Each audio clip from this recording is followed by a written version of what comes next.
Hello and welcome. I'm TJ Walker. Thanks for joining me. This is the TJ Walker Success Channel. This is the one place online where you can come and ask any question that relates to communication skills live. We're typically here 3 hours a day, trying to be the world's largest resource for people who want to improve their communication skills, whether it's speaking one on one, small groups, medium sized groups, large groups, 10,000 people on stage, or to millions of people in the media. Special hello to our good friends on TikTok joining us. And apologies, we've not figured out how to get you into our main live stream so you can see me from our different camera angles and be a part of our larger community. We are simulcasting this today on YouTube, Instagram, LinkedIn, Twitter, TikTok, and a handful of other platforms. So if you are joining us on TikTok, thank you so much for joining us. I won't be able to accept your live comments today unless you come over to StreamYard. And I'm asking my colleague Ben if you can post in the comments section on TikTok how people can join us on StreamYard, if that's possible.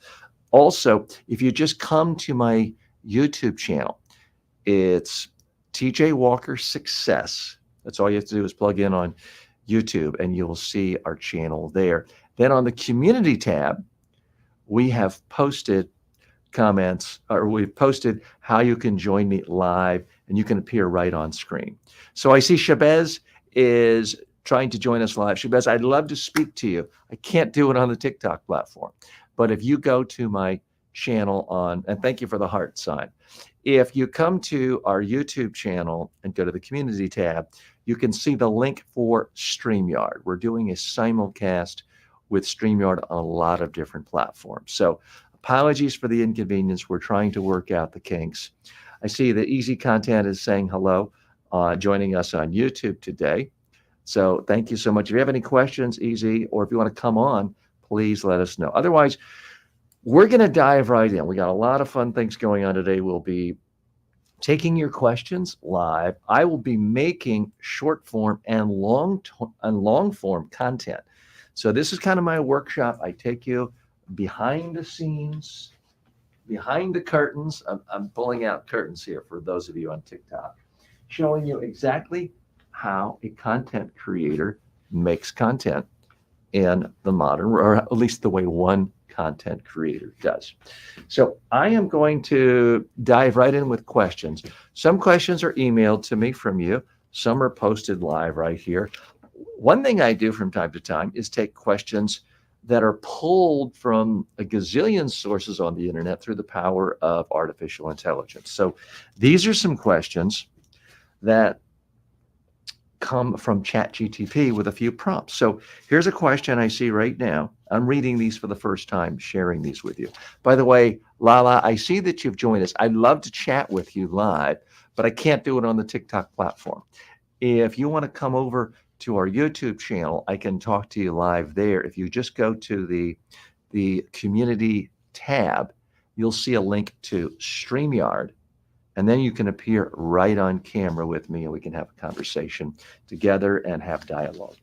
So the first question that comes up is, how can I develop a commanding presence through my vocal delivery? Okay, so I'm going to do a short form video on that. When I say short form, I mean something less than 60 seconds that can be edited with my editing team so that it can go on TikTok and YouTube and a lot of other places. I do want to say hello to all our new friends saying hello on TikTok. And I see that, well, let me just pull up here. We see April has joined us, Chad, David, Charles, Michelle, AFS. Flixo says, you look good. Love the suit and tie. Well, thank you. This is a brand new tie. Let's see. This is a Calvin Klein tie. I just got it last week at, I believe it was the Macy's in Boca Raton, near where I live. This suit is 15 years old, believe it or not, but it has been tailored in the last few years to have a good fit. Okay. Ozio says hello. May, Jay has joined us as well. So good to hear from our folks on TikTok. Again, if you'd like to join us, talk to me live. I can't do it on the TikTok platform today, but if you come over to my YouTube channel, you will see on our community tab and in the comments the StreamYard link, and you can join me right on camera. We can have a conversation.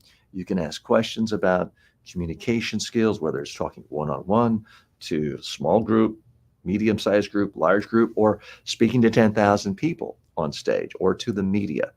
Anything that relates to spoken communication, that's what we do here. All right, so the first question that I'm going to attempt to make a short form video on is how can I develop a commanding presence through my vocal delivery? Okay, so I'm going to go to camera 2 and I'm going to hit record.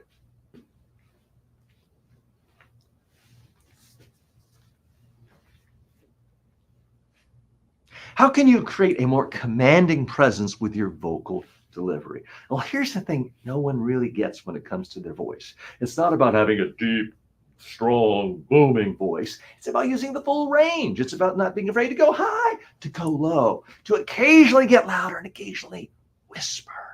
That's what's going to give you a commanding voice. Okay. So those of you joining us for the first time, what I'm doing there is I am recording these. I'm using a mixer. This is kind of the behind the scenes workshop here of how people create content when they're not using a giant team and they're doing things relatively inexpensively. So I have 3 cameras on me. Well, 4 cameras now, counting the camera I'm using speaking to you on TikTok on my phone. But I have 4 cameras on, 3 studio cameras.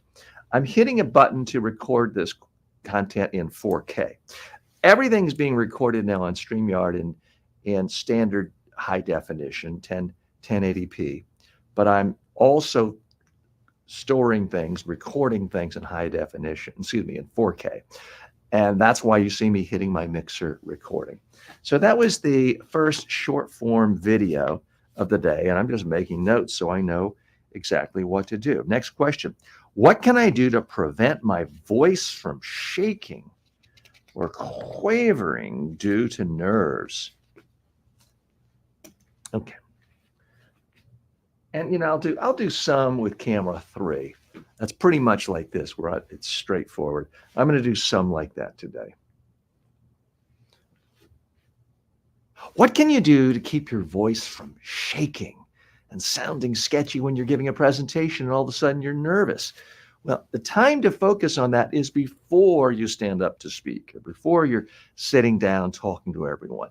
If you rehearse in advance on video again and again, and listen to your voice and get to the point where you know exactly how you sound, then when you're doing it in real life in front of people, your voice will sound fine. I'm hitting stop. Now, I realize that's not the sort of video that's going to go viral, because people are looking for a quick fix, a quick gimmick, and nobody really wants to rehearse. But that is, in fact, the way people actually get better at this. I want to say special hello to Raymond. Sue has joined us. Flyaway, Jonah, Ruby, Sarah, Christina. So many friends and folks have joined us on TikTok today. This is only the 3rd day we've been live streaming on TikTok. If this is your first time here, I'm TJ Walker. This channel is all about helping you communicate more effectively. I've been a communications coach for decades. I've trained tens of thousands of people around the globe face-to-face, and I have 2 million online students in my communication skills courses. So this is a place, a time for you to ask questions that relate to communication, public speaking, speaking to the media. It's a chance, if you want to come on camera and speak with me or demonstrate something or get feedback, you can do that right here. If you're joining me on TikTok today, I can't accept you on screen here. I would need you to come over to my YouTube channel, go to the community tab. You'll see a link for StreamYard. That's how we are able to simulcast on about 8 different social media platforms all at the same time. But we are open if you want to come online and ask a question, get feedback, debate me, disagree with me. more than happy to have you do that as well. Okay, so that is the next question. Next question is, how do I ensure that everyone in the audience can hear me clearly? And I'm going to do a mix of things that relate to voice, body language, common mistakes, speaking to larger audiences and smaller audiences. Dana says, shared the live, encouraging more viewers to share. Well, thank you. I don't really know how that works, and apologies. I've not spent a lot of time on TikTok Live, but I guess if you do see something you like, you can share the live feed as well, I'm gathering. So very much appreciate if you do that. Okay, and if I see some folks are trying to join, I can't do it on TikTok today. I would need you to come to my YouTube channel. But we just got a comment. Ambulatory says, TJ, you got to figure out your whole hair situation, friend. No, Ambulatory. This is the whole hair. That's all there is. I'm a 61.5-year-old man. This is all I've got. So and this is a good learning moment. One of the things that discourages people from creating social media content, from putting themselves out there, from giving a speech, is thinking, uh-oh, I'm not perfect looking. People are going to make fun of me. And I won't sugarcoat it. People will. And I don't think Ambulatory was making fun of me, just pointing out something. But we all have some level of vanity. We all have some level of insecurity. In a perfect world, sure, I'd much rather Ambulatory and others be writing saying, wow, TJ, you're so handsome and your hair is beautiful. Yeah, would that be better? Sure. But the point is, we can't control those things. And don't let it hold you back from sharing your expertise. Because most people, I won't say nobody, but 99.999% of the world, they don't care how you look. If you can deliver some information, some insight to people, something that can help them, they don't really care what you look like. They will appreciate you.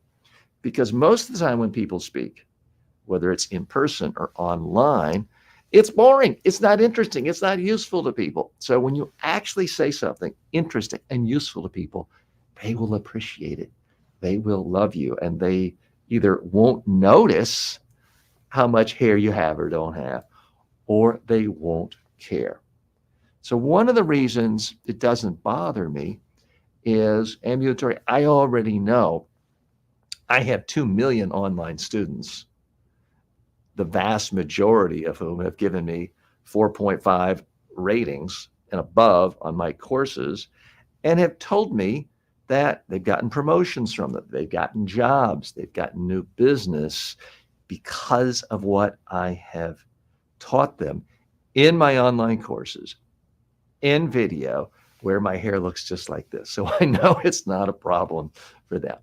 But thank you so much for creating the learning moment there. Okay, I'm going to try to do more short form videos so that my editing team can take and use. So here's a question that comes from Body Language. How to take care of your voice, not getting acid reflux that affects the quality of your voice. So Body Language, that's the name of the person commenting on the TikTok forum. I have to be honest with you, I don't know anything about acid reflux. Now, as I mentioned earlier, I'm 61 and, I certainly show some signs of age.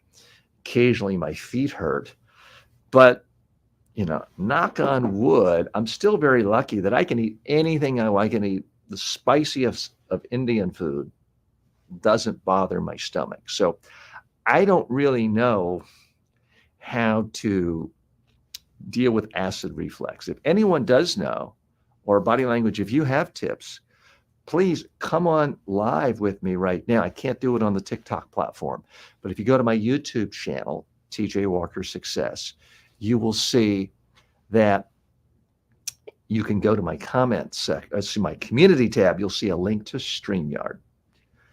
Justin's asking me, did you vote to ban TikTok? No, I didn't vote. I'm not a member of the United States Congress, so I didn't do that. Alex is the one with the Body Language. So appreciate you doing that, and says, I appreciate everything you're doing. Congratulations. Well, thanks a lot. I do appreciate that. So let me give some tips about how to preserve your voice, because that is something that comes up a lot. I'm going to do this one on my camera too. I want to frame myself a little differently. As a speaker, your voice is your instrument. You have to preserve it. You have to protect it. What does that mean? It means don't yell. Don't scream. If you go to a football game or a soccer match or a concert, you don't have to scream like anyone else. Have fun. Yes, cheer a little, but don't scream. That destroys your vocal cords. Okay, so the reason I'm stopping like that is to make it easier for my editors when they're putting this together for short form. Now, that one resonated with me particularly because my daughter went to her first rock concert, pop concert last week, Olivia Rodrigo, and her voice was hoarse the next day. Her best friend she went with could barely speak because they were screaming. And I understand that can be seen as a rite of passage for youth, but I did try to encourage her, please protect your voice. So many people have ruined their voice. There's one extraordinarily famous motivational speaker. I won't mention his name, but he's essentially ruined his vocal cords because of yelling for so long at so many seminars and workshops. So more comments have come in. Liz says, I get acid reflux if I get no sleep. Certainly, if you want to be a great speaker and be at the optimum level, taking sleep seriously is important. Body Language says, I've been following you for a long while. Your courses on trainings are extremely helpful. Well, thanks so much. I do appreciate that. And if you wouldn't mind telling me which course was most helpful and what part of it was most helpful. I always try to figure out what does help people so I can do more of it. And other comments have come in. Lizzie says, Taylor Swift is amazing. She is obviously a pop culture phenomenon, a great businesswoman, and a great entertainer. In my household, you had better not say anything negative about Taylor Swift because my 11-year-old daughter is a huge, huge fan, as is all of her friends, and as is her teacher. That's all they seem to talk about. If you're interested in specific things Taylor Swift does when she's speaking, because you see her at award shows all the time, I have a very detailed video. I'm not sure if it's on TikTok, but it's definitely on my YouTube channel, where I analyze in explicit detail what she does well in a recent awards show. So if you just go to my YouTube channel, go to the search button, and you type in Taylor Swift, then you can find that video if that is of interest to you. ASD says, what do you think about Austin Butler's voice transformation through the years? And the name is familiar, but I apologize. I don't remember who Austin Butler is. I think that's a young actor, but I don't know. And Alex writes, the complete body language for business is extremely comprehensive on Coursera. Well, I'm glad you like that. And Lizzie says, adorable. I don't quite remember what that's referencing. Alex says, the importance of recording yourself consistently while speaking. Austin Butler was the actor who played Elvis. Okay, so there has been a lot of media attention to the fact that Austin Butler did a fantastic job portraying Elvis in a movie that came out a couple of years ago, but that he continued to speak like Elvis even after the movie was finished and going on talk shows. I don't know him well enough and haven't seen enough to do that, but that can happen to people if they get into a mode of trying a particular accent on side. It sticks. And sometimes they're doing it because they think it's cool, but sometimes it just becomes a habit. I know Madonna, the pop singer, has been accused of that in the past. I mean, she grew up in Michigan in the United States, had a standard American accent, and at some point kind of sounded like mid-Atlantic, like a 1950s movie star, the way she articulated. For most people, their accent is determined not by their parents, but by their peers, which can mean brothers and sisters. from ages 3 to 5. Wherever you are in the world, ages 3 to 5, you typically develop an accent that is like the people around you when you were 3 to 5 years old. Doesn't mean you can't change. I still have tinges of a Southern accent on certain words I pronounce because I grew up in I grew up in Pittsburgh till I was 5. And I'm sorry, I think it's 3 to 7. I think it's roughly 3 to 7. So there was a part of that age span where I was in the South, moving there at age 5. So that gave a slight Southern tinge to some of my words, but you can change it if you want to. How do you make your voice be great to become a singer or actress? Well, Lizzie, that's a fantastic question. One of the things I teach people is when you are giving a speech, a presentation, and a talk, and you're asked a question, you don't know what the answer is, don't be afraid to admit, I don't know. Don't be afraid to say, I don't have the answer for you. I think you might want to go, and then give someone a reference point, and give someone a referral if you can. If it's someone in your organization who knows, try to connect people. But Lizzie, I'm only focused, my whole area of expertise is helping people communicate when speaking. Singing is a completely different beast. There are some people in the world who like my voice, for example, but when I sing, very different matter. My mother-in-law, it gets a big chuckle around our household, says that I sing like a moo cow. She does not mean it as a compliment, but my daughter really enjoys hearing that. So I'm afraid I don't have any reference for you. Yeah, let's turn that into a short form video right now. I'm going to go to camera 2. I'm going to hit record. What do you do if you're asked a question and you just don't know the answer? You could look embarrassed. You could go like this. You could look up. You could humma. You could make up something hoping you sound smart. But now, just let people know, I don't know. And if you can help them find information elsewhere, do so. Otherwise, go on to the next issue. No one will remember. Okay. Hitting stop there. Going back to my camera 3.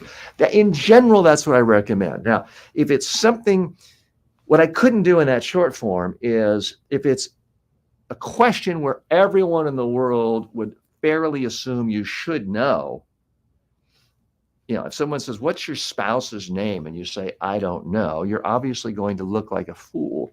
It doesn't work if it's something that you should obviously know. But if it's something outside your area of expertise or something that is unrelated to your core area of study, inquiry, professional life, then it's not a problem. I'm happy you found that useful, Lizzie. Larkin has joined. It is amazing. I'm happy to be on so many different platforms. We have a lot of folks joining us on YouTube today, LinkedIn, a couple of Facebook pages, Twitter, Stitch, others. TikTok is sort of our most recent platform that we're streaming on, and we don't quite have you integrated with everyone else yet. But it is amazing to see the hundreds and hundreds of people who just sort of quickly come on TikTok. So a special hello to our friends on TikTok. If you want to join me live and have a conversation, I would need you to hop over to my YouTube channel. And that's where you can click on our community tab into StreamYard, and I'll have you right on camera. Okay, we've had a few more questions come up. Lizzie says, I'm always afraid to talk around people. Well, Lizzie, you're not alone. A lot of people are afraid, and it can happen at different levels. Maybe you're presumably comfortable talking to your best friend one-on-one. But if it's a larger group, for many people, there's a certain number, and you're used to speaking to 5 people sitting down, but if you have to stand and talk to 8 people, all of a sudden you're nervous. If you're comfortable speaking to 50 people because you do it every Monday, but now you got to speak to 150 people and you don't know them, that can make you nervous. My main piece of advice is Look for any opportunity you can to speak. Saul writes, do you own TikTok? Well, my understanding is that TikTok is owned by ByteDance. The United States government is saying if you want to continue doing business in the United States, you're going to have to sell to American owners. That is a debate. It's a legitimate political, economic, geopolitical debate. It's not our focus right here. Our focus here is how to communicate more effectively. And Alex says, it's amazing how you can create instant content about communication. Well, thank you so much for mentioning that. It's easy for me to speak to you and think, not because I have any unique talents or strengths or intelligence. It's easy for me to do this because I've done it for thousands of hours over many, many years. I've been making content. Made my first video in 1975 when I was in junior high school. And you don't have to have done it for 50 years. But if you want to get comfortable speaking on camera, the secret is to speak on camera, to do it regularly. And Owa says, is denial a river in Egypt? Okay. Acid writes, how do you know what's your best voice to change to if you're trying to change your voice? Okay, there's a lot to unpack in that particular question. I need a little drink, and this is soda water, by the way. What's the best way to change your voice? I may have to do a long one on that, but I'm going to start off and try to do a short under 60 seconds. And I see Salman is trying to join me. Salman, I would love to speak to you.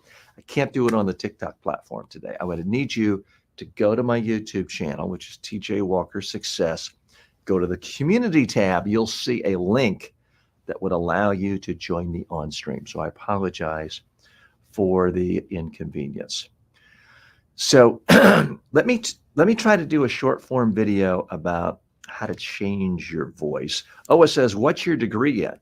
My degree has absolutely nothing to do with communication.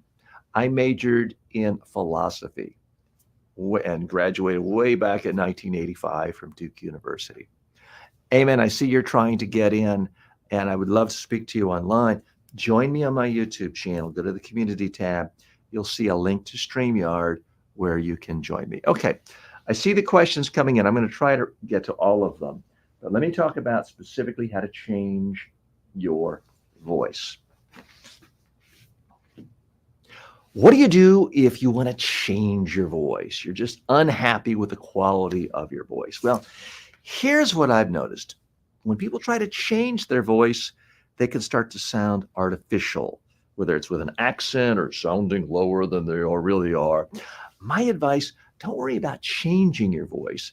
Focus on loosening it up and using the full range of your voice. The problem so many of us have with our voice when we're speaking, especially in uncomfortable situations, is our volume goes down because we're scared. We become flat and monotone. So the main thing you can do with your voice to make it great and pleasing to other people is a little more volume, a little more range. Don't be afraid to go high and to go low. Okay. Again, those of you joining me for the first time, the reason I'm sort of stopping at the end is I'm making it easier for my editors to cut that out and make that into a short form. Alex says, how do you stop saying ums and uhs and ers? That's something I've spent a lot of time talking about. I would politely request if you go to my YouTube channel, and it may be on TikTok as well, and search ums, uhs. I've got a lot of different videos, techniques, tools that you can make at home to get rid of your ums and uhs. Lizzie also says, sad about all that TikTok stuff is great.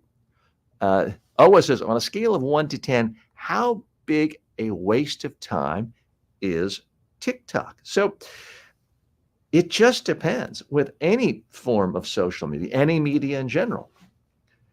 You know, YouTube can be a waste of time if you're trying to feed your family and you're not doing any work and you're spending all of your time watching silly entertainment.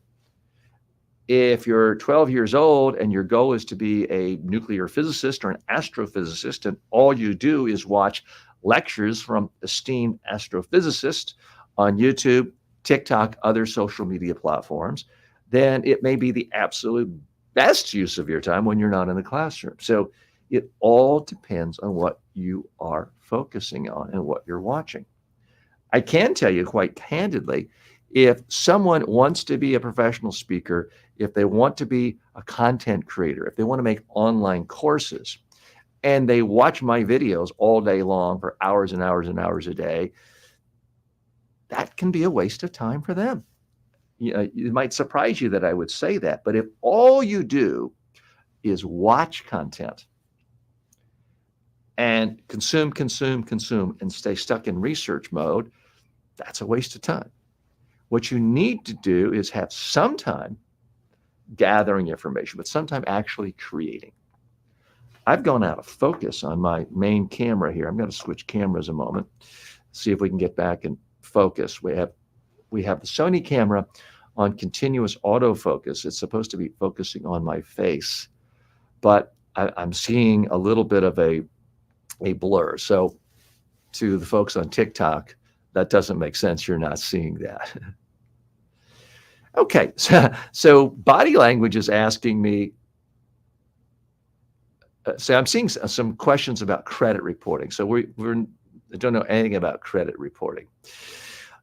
Another question from Alex has said, do you consume alcohol or smoke? If yes, what and how often? So yes, I do enjoy an occasional glass of alcohol in moderation. And there is a school of thought that drinking a lot, smoking a lot can negatively affect your voice. There's another school of thought that says that can make you sound really tough and rough and grizzled and wise. I don't really buy that, but it can, the smoke can affect your vocal cords. I've never had any, I don't know, I've had one cigarette at one point, college or something, but I've never been a cigarette smoker. Have I once in a blue moon occasionally come in contact with a cigar? Perhaps. I do not recommend smoking. It's certainly, there's no indication that it's good for you at all, and a lot of research that it's horrible and bad for your voice, which is why I'm even talking about it. I'm not a medical doctor. So I hope that is answering your question. I see Julia's there. Pablo has joined. Hello to so many folks. Now, Bertrand has come by in our StreamYard, and Bertrand's joining us today from YouTube. Says, hello. How can you see so well so far from your device? I'm 52 and I can't do that, but I'd like to. Keep on your good work. So, Bertrand, I am, well, let's just show you a couple of angles. And for our folks on TikTok, I'll move you to a different angle and you're going to see the mic there. So right here, I am about 7 feet away from my camera and I'm not looking at the computer screen. So that's harder to see. When I go back here to camera 3, I'm now about 2.5 feet away from my computer screen. And the only reason I can see is I have contact lenses in. I typically wear glasses. I don't like to wear my glasses when I'm appearing on camera because of the extra glare. Now you can get glare-proof glasses, but it still creates shadows. And I just find it's a little clearer, simpler, cleaner look to not have glasses. So that's why I shifted to wearing contacts again after having not worn any for about 20 years. Now, the weird thing is my contacts are done only to correct distance viewing. So when I first got these contacts a year ago, I had to put on glasses to read text now. Now, for whatever reason, because of the contacts spending time on my eyes, I don't have to wear glasses to do that. So that's part of what's interesting. Okay, Bertrand also says you can also see that you are blurry. I don't know what's happened to that. And Barb, I see that you had just joined. If you wanted to come in, I lost you for a second. But if you would like to come in, happy to chat with you as always. Alex says, thanks for answering honestly. I try to do that. Other comments are coming in. It does bring up the question, what is the best way to do a live stream when you are focusing on a particular topic and questions and all sorts of things come in on unrelated topics? You've got one of two options. One, you can read the questions out loud if it's not too full and let people know this isn't the forum. The second thing you can do is just ignore questions that you feel are off topic. The danger there is people feel ignored and not listened to. But if you spend all your time telling people topics you're not doing, you're not providing enough value to the people who actually came to hear you in the first place. So it's a balancing act. More and more questions are coming in from all of our new friends who are joining us on TikTok. Very happy you're here. Lennox says facts. Not quite sure what that means. I hope you feel that I'm delivering facts. Barb says, stream in focus on Facebook. I noticed issues on YouTube. Not quite sure what's going on, but I'm still learning some of the mechanics of doing live streaming, especially live streaming using a mixer with 3 different cameras. Those of you on TikTok are only seeing me from one camera angle. Those of you watching me on YouTube, Facebook, other platforms, this is what I call camera 3. This is my camera 2, which I'm typically doing to simulate being on a stage, giving a presentation to a group. Here's my camera 1 angle, which shows me almost full body from slightly below knee, allows me to walk around, gesture as people do more in a speaking environment. And what I have noticed for some reason on camera 3, I occasionally see the picture go blurry, and it's on continuous autofocus to focus on a face. So it shouldn't be doing that. I see Afsal and Maya are trying to join us from TikTok. I would love to speak with you. Unfortunately, what I need you to do is come over to my YouTube channel. I posted the link on StreamYard where you can click on it and then join us right on camera. Alex says, what's your nutrition in order to stay sharp mentally and physically? So I am a big believer in all aspects of personal development. In fact, I have an app designed to help you to eat healthy food and to exercise regularly. Let me just use that. Well, I was about to look for my phone. I realized I'm talking to it. Alex, the name of the app is Ultamize. Ultamize. And the most recent edition is Ultimize 2. And so, for example, I give myself an audio reminder every single day to drink water all day long and to drink green tea all day long. I do drink typically 1 coffee in the morning, try to do without cream, absolutely no sugar, artificial or sugar substitutes. So that's important. I try to eat, there's so many diet books around, and I'm not a nutritionist. I'm not a doctor. As I have gone through 1,000 or at least hundreds of books on diet, health, exercise, to me, it all comes down to this. The more you eat unprocessed food, the healthier you will be.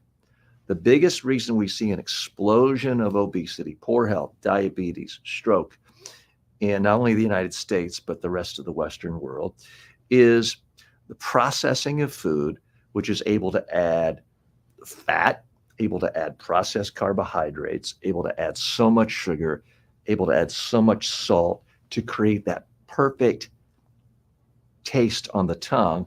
It just promotes overeating. It's, you can drink, even something like orange juice is processed food. It's processing an orange. And you can drink a glass of orange juice that has so much sugar and so many calories, it would take you 8 oranges to get the same amount. Where if you just eat 1 orange, chances are you're full. So I try to eat as much unprocessed food, and as many vegetables and fruit as possible. So typically for breakfast, I will have an omelet with lots and lots of vegetables, without cheese and without meat. I'm not a vegan, and I'm certainly not a vegetarian, but I do find that, for example, is a great first meal for me of the day because I eat it with kale and onions and mushrooms and a lot of other vegetables. So that's what I try to do. As far as how do you stay in shape physically, I try to play pickleball every single day. Today I can't because after the show today, I'm taking my family to the beach. Going to the beach today because it's a beautiful day and spend some time with my daughter and wife and her and friends. So I do that. And then what I do is I lift weights every single day. Now you may be thinking, well, TJ, why aren't your muscles a lot bigger? It's because I only do 5 exercises a day. It's not enough to get me into Mr. Universe, but it is enough to keep the decay, to keep things from rotting and shrinking. So I am a big believer in daily weight use, different exercises and different muscle groups. And I do stretching exercises every single day. And for me, probably the biggest health tip is try to walk as much as possible. I typically aim for 15,000 steps a day. I did, I believe, 17,000 yesterday. This makes me an anomaly in the United States. People act like I'm crazy. They see me walking down the street like, hey, do you want to ride? No, this is what I want to be doing. So that's really what I'm trying to do. By the way, I appreciate these questions very much. I do have courses on the Udemy platform, specifically on how to exercise and how to exercise in, I think one's called Exercise in 15 Minutes a Day and how to eat healthier. So I have a number of personal development courses specifically designed to not give you advice, but how to program your brain so you actually do it. And I see another colleague has just joined us on TikTok wanting to join live. I apologize. We can't go live on TikTok today, but if you hop over to the YouTube channel, go to my community tab, you'll see a link today where you can go to StreamYard and you can then join us right on camera. Madhav has joined us. That's glad to see you. And Bertrand gives the thumbs up sign. Thanks. What is your best advice when you speak and make a mistake and keep on ruling the camera, but have information in the video that tells you where you made the mistake? Let me think about that for 1 second. Barb says, everyone I've ever known who has embraced walking daily has lived longer. Well, I certainly hope that's the case, Barb. I appreciate you pointing that out. Back to Bertrand's question. What is your best advice when you speak and make a mistake and keep on ruling the camera, but having information in the video that tells you where you made the mistake? Bertrand, I'm not quite sure I'm understanding the question. If you want to come on camera, I'm happy to have you come on camera. We can have an actual conversation. That would be great. If you could perhaps, and forgive me for being slow, if you could perhaps restate the question, because I want to treat you fairly. I'm just not sure I'm getting the gist of the question. So if you could take another stab at that. And Alex, again, I appreciate the no need. Alex is apologizing. No need to apologize for any of these questions. These are all questions I deal with in my personal development courses. I would respectfully ask if you could go to either my main corporate media training site, which is mediatrainingworldwide.com, and look at the courses there, or go to Udemy and just type in my name, and you will see a lot of courses that all relate to exercise, nutrition, being healthier. One last question, though, about the health stuff. Do you eat before bed or early in the morning? I do eat early in the morning because I wake up early in the morning. How about coffee? I limit my coffee typically to 1 cup in the morning. There's a lot of debates about coffee. I don't want to start coffee debates here. As I look at research in popular media, I certainly do not see a consensus that coffee 1 cup a day is bad. And I see a lot of information saying it's either neutral or actually helps you. So I do have 1 cup of coffee typically in the morning. I don't drink any after that because I don't want to do anything that could possibly disrupt sleep, because whether it's to help me speak more effectively to large groups or to speak to you right here virtually, I want to be fully rested. And certainly as I get older, I see with friends and other colleagues, the quality of sleep goes down. And it's just a simple fact that if you don't get well rested, your brain isn't going to process as well, information as well. You're not going to be as creative. You're not going to be as articulate. And I really enjoy being creative, whether it's creating courses, writing books, creating video content with you, sharing things live here. I can't do that if I haven't had a good night's sleep. And Alex continues to write, thanks for the tips and answering. Well, thanks so much. And by the way, please, I'm asking nicely, come on over to the YouTube channel or my Facebook channel. You can go to Facebook, TJ Walker Success. If you go in that way, you can come in and join us on StreamYard, and we can have an actual conversation. And I see Just Increase has joined, and hundreds of our friends on TikTok have joined today. Thank you so much. I'm going to go to the next question. This one comes courtesy of the entire world aggregated through artificial intelligence. And I've done a bunch that relate to voice. I'm going to switch categories here because I do try to cover every aspect of spoken communication, but that includes things like common mistakes, body language, voice, PowerPoint, things like that. Okay. How can I prevent monotony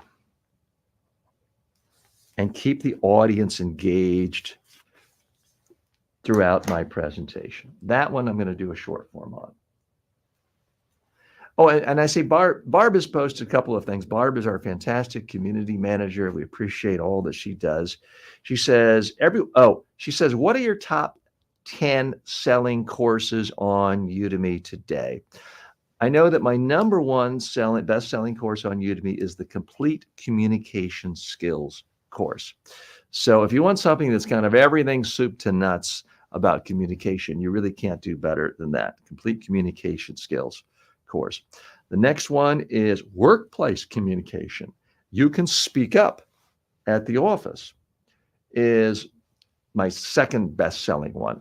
Other bestsellers include the 2024 Complete Public Speaking course, my Complete Storytelling course, and my Complete Presentation Skills course. So if you really want to boost your communication skills, I would highly recommend you take a look at those courses. And thanks so much for asking, Barb. Okay, I'm going to record one now on how to prevent monotony and keep the audience engaged throughout a presentation. I'm going to hit record for my 4K version. I'm going to go to camera 2. What's the best way to prevent monotony when you're giving a presentation to keep your audience engaged? Well, sounds obvious, but stop being boring. Stop giving people a data dump. Give an interesting example or story for every point you have before going to the next point. If you do that, and they're good stories, your audience will stay engaged. Okay, I'm going to hit stop. So I'll end up doing a long form answer to that one as well. Perhaps not today. Let's see, my pocket square is popping out.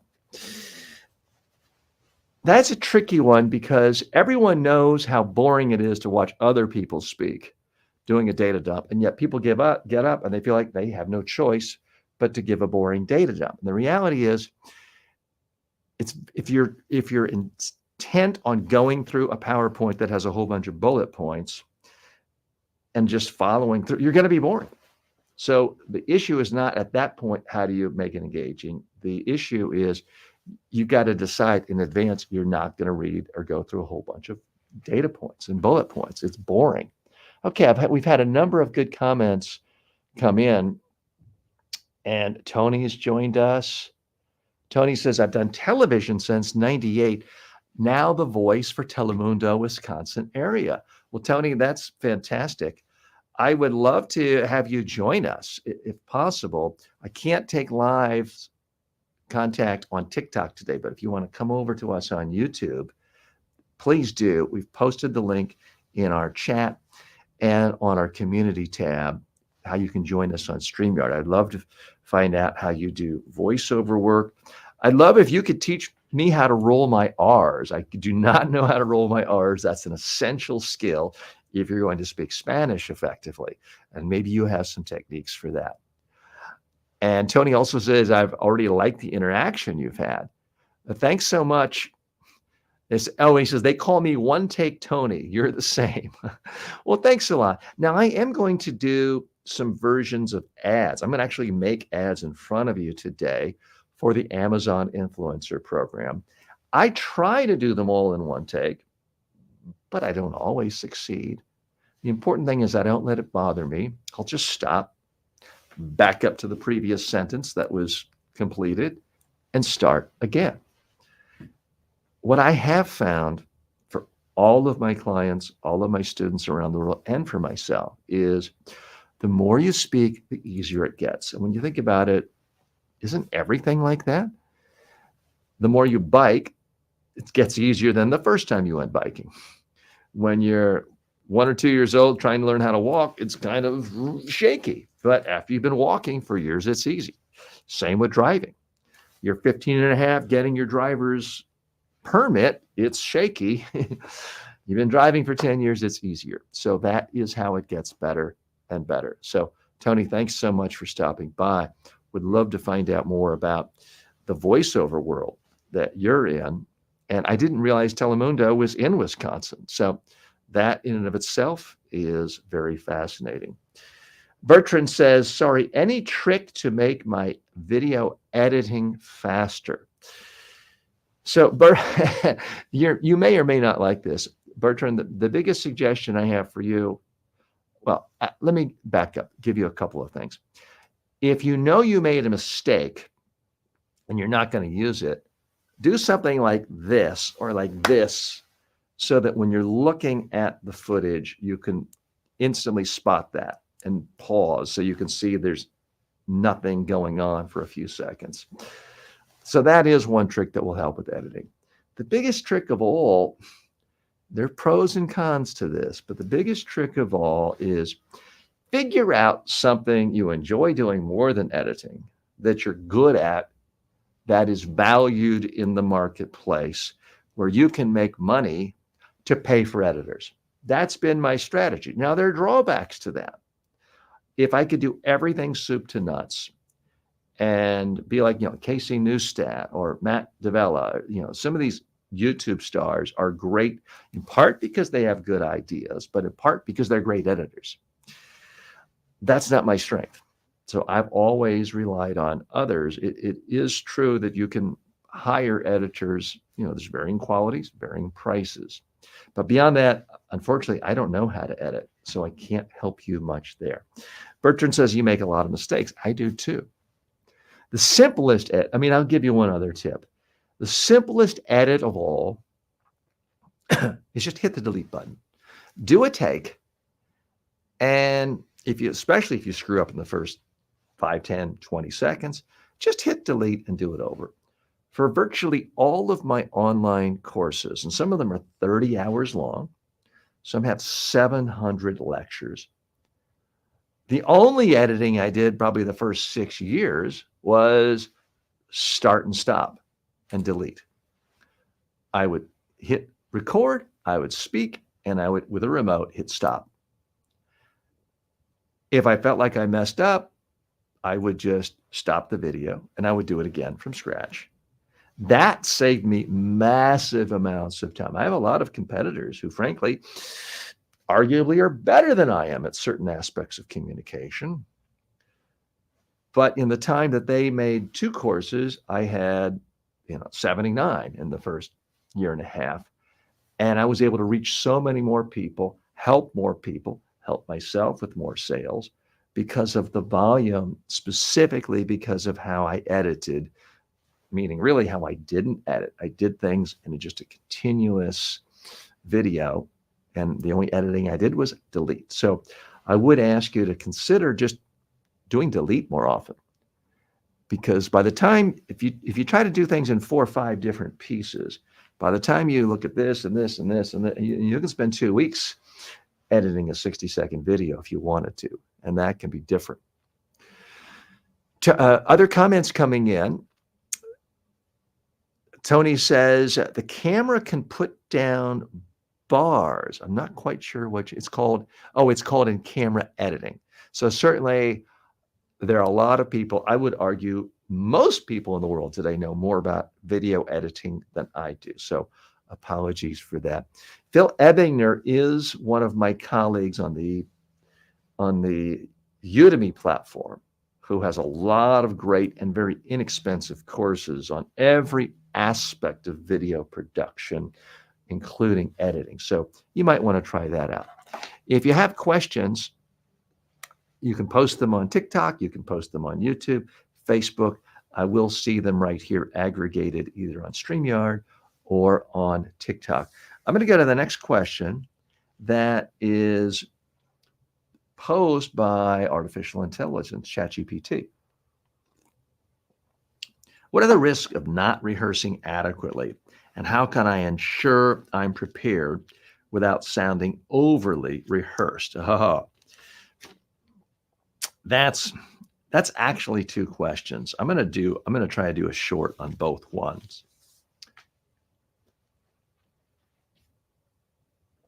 And I'm going to stay on camera 3.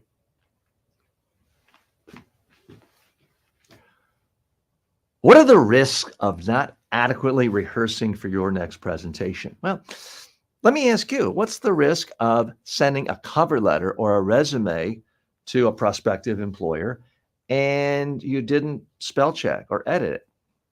That's right. You can have typos, misspellings, and you can look like a fool and make a horrible impression. Well, it's exactly the same when it comes to rehearsing your presentation. If you haven't rehearsed your presentation on video and actually looked at it to say, that's exactly how I want to come across, I'm making sense.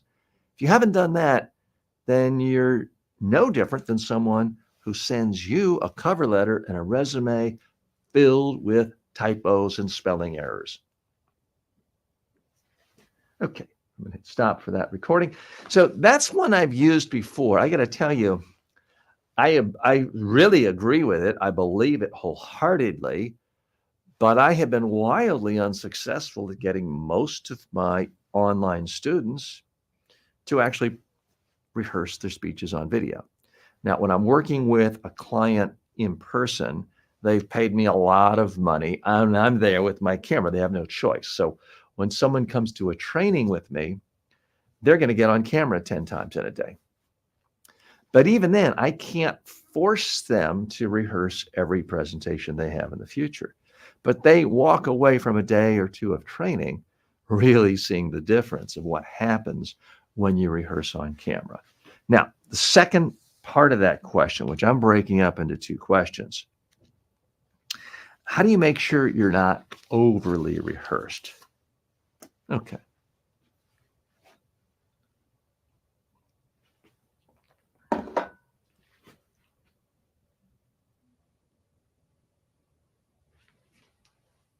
Get a camera too. TJ, how do I make sure I'm not overly rehearsed for my next speech or presentation? Well, what does that mean? Yes, it's possible to rehearse in a bad way, meaning you try to memorize a script and now it sounds canned. Well, the problem there isn't that you over-rehearse. The problem is you're doing the wrong thing. Someone can't practice too much golf if they're going to join a golf tournament or a golf. Okay. Tony, you jinxed me. You said I was a one-take guy. I just messed up. So I'm going to do that one over. And no, I'm just kidding. You didn't really jinx me. I do make mistakes from time to time. Everyone does. And the point is, just stop and do it over. I'm going to hit delete on that one. Okay, I'm going to hit record again. TJ, you say rehearse, but isn't there a danger of over-rehearsing? Well, depends on what you're rehearsing. If you're trying to memorize word for word a speech, yeah, you will look canned, phony. The problem is not that you over-rehearse. The problem is You rehearse the wrong thing the wrong way. Meryl Streep doesn't over rehearse for a movie role. She does it a lot to get good. When you're rehearsing, don't try to memorize word for word. Try to make your ideas come alive until you can look at a video of yourself and say, wow, that person's interesting. That's fantastic. If you do that, you will have rehearsed properly, not over rehearsed. Okay, that is one I really feel passionately about because people are using the potential danger of over rehearsing to get out of rehearsal. I know what you're doing. You're being lazy, and I'm lazy in certain aspects of my life. But if you want to be a great presenter, don't give me some BS excuse about, oh, I want to seem natural. And let me do a video on this. Okay, I've talked myself into content. Stop lying to yourself. If you say, oh, I don't want to be overly rehearsed, I want to be fresh and candid when I give my presentation, all you're doing is being lazy. What you're really saying is you don't want to take the time to rehearse because your time, an hour of your time, is worth so much more than the collective 50 hours of the 50 people you're going to be speaking to. Stop being lazy. There's always time to rehearse. And no, you don't have to worry about being over rehearsed if you rehearse the right way. Speak one idea at a time, give examples and stories, and be interesting. Okay. So what just happened there, I think, is a good learning moment. I talked about something. It started in my head, and I thought, there's an even better topic over here. I could do it.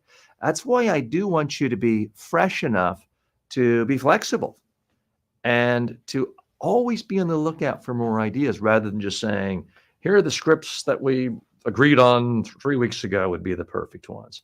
I'm joined now by Alex, who's a body language expert. Alex, how are you today? Very good, very good. How are you, TJ? Fantastic. Thanks so much for joining me. And Can thanks you for hear making me? the thanks for making the trip over from TikTok. Very much Well, appreciate that. that was let's say a natural transition from just texting, because I really appreciate you, and I've done your complete body language course on Coursera. By the way, guys, this is not a paid collaboration or a paid joint video. I actually appreciate TJ. Thank you. I mean, I'm a bit ashamed that I haven't read your book yet, even though I have it. None of them, but it's on my list. I'm broadcasting from Romania. It's 4 p.m. here. That's why my accent might not sound very English. Well, let me tell you, Alex, your English sounds impeccable to me. Does your accent sound exactly the same as mine? No, doesn't matter. The main thing is I understand you clearly. Your English is good. Your vocabulary is perfect. Your grammar is perfect. Thank you and very you're much. Speaking out. Means a lot. Can I ask you, do you work professionally full time as a body language expert, or is this a sideline, or what do you do exactly? Basically, I have two main hobbies in this life: people and education. I try to do that part of my coaching, let's say, part-time, until when the time is right and I'm ready, I will be transitioning into full-time. So I do body language courses, workshops, one-on-one sessions in both Romanian and English for students from Romania and worldwide. And how do clients find you? And what's the typical thing that motivates them to hire you? I've worked in retail, aviation, customer service for more than 20 years. I've interacted with more than 150 nationalities. I've been an airplane manager for an international company of aviation. I have an extensive experience with body language. I am passionate about it. I have it has helped me a lot. I'm an introvert at core. Mm-hmm. So since the age of 16 till now, I haven't stopped studying body language, and it had helped me massively in my career, in my personal life, in my relationships. I try to convey that in my most authentic self, or the most authentic way, to my customers, to my friends, to everyone I interact with, be it paid workshop or just a natural conversation, because I just try to add value to every single person that I know. And I Well, think I can tell you're an expert just by looking how natural you move. Your head is moving, your face is moving, all of these things. Excuse most of me the one things I know. second. TikTok is about to toss me off. I have to verify I'm a real person. So I've got to take 1 second. Otherwise, our friend, oh, I think there's a time limit. So I think we are about to get kicked off of TikTok. So I want to thank everyone who joined us on TikTok today. And please take a look at the videos that I post there daily. I'm off all next week for lives, but 1 week from Monday, we'll be back with our regular schedule and going 9 to noon on TikTok and every other platform. So Larry, ABC, and Hambone, I see you've just joined. Thanks so much. If we do lose you shortly, come on and join us on our YouTube channel. It's TJ Walker Success on YouTube, and you can actually join us live just as Alex has done. So Alex, here's where I'm curious. What is the one thing people want the most when they come to you? Because I teach people body language, but it's never because somebody says, hey, TJ, I want you to teach me body language.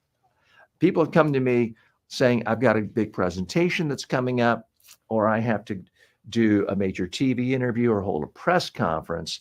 And in the process of training them and rehearsing them for their speech or media interview, and we're videotaping it and looking at it, that's when we analyze their body language. So if they're doing something, they're doing something like this, I can remind them, hey, you look like you have to go to the bathroom. Don't do that.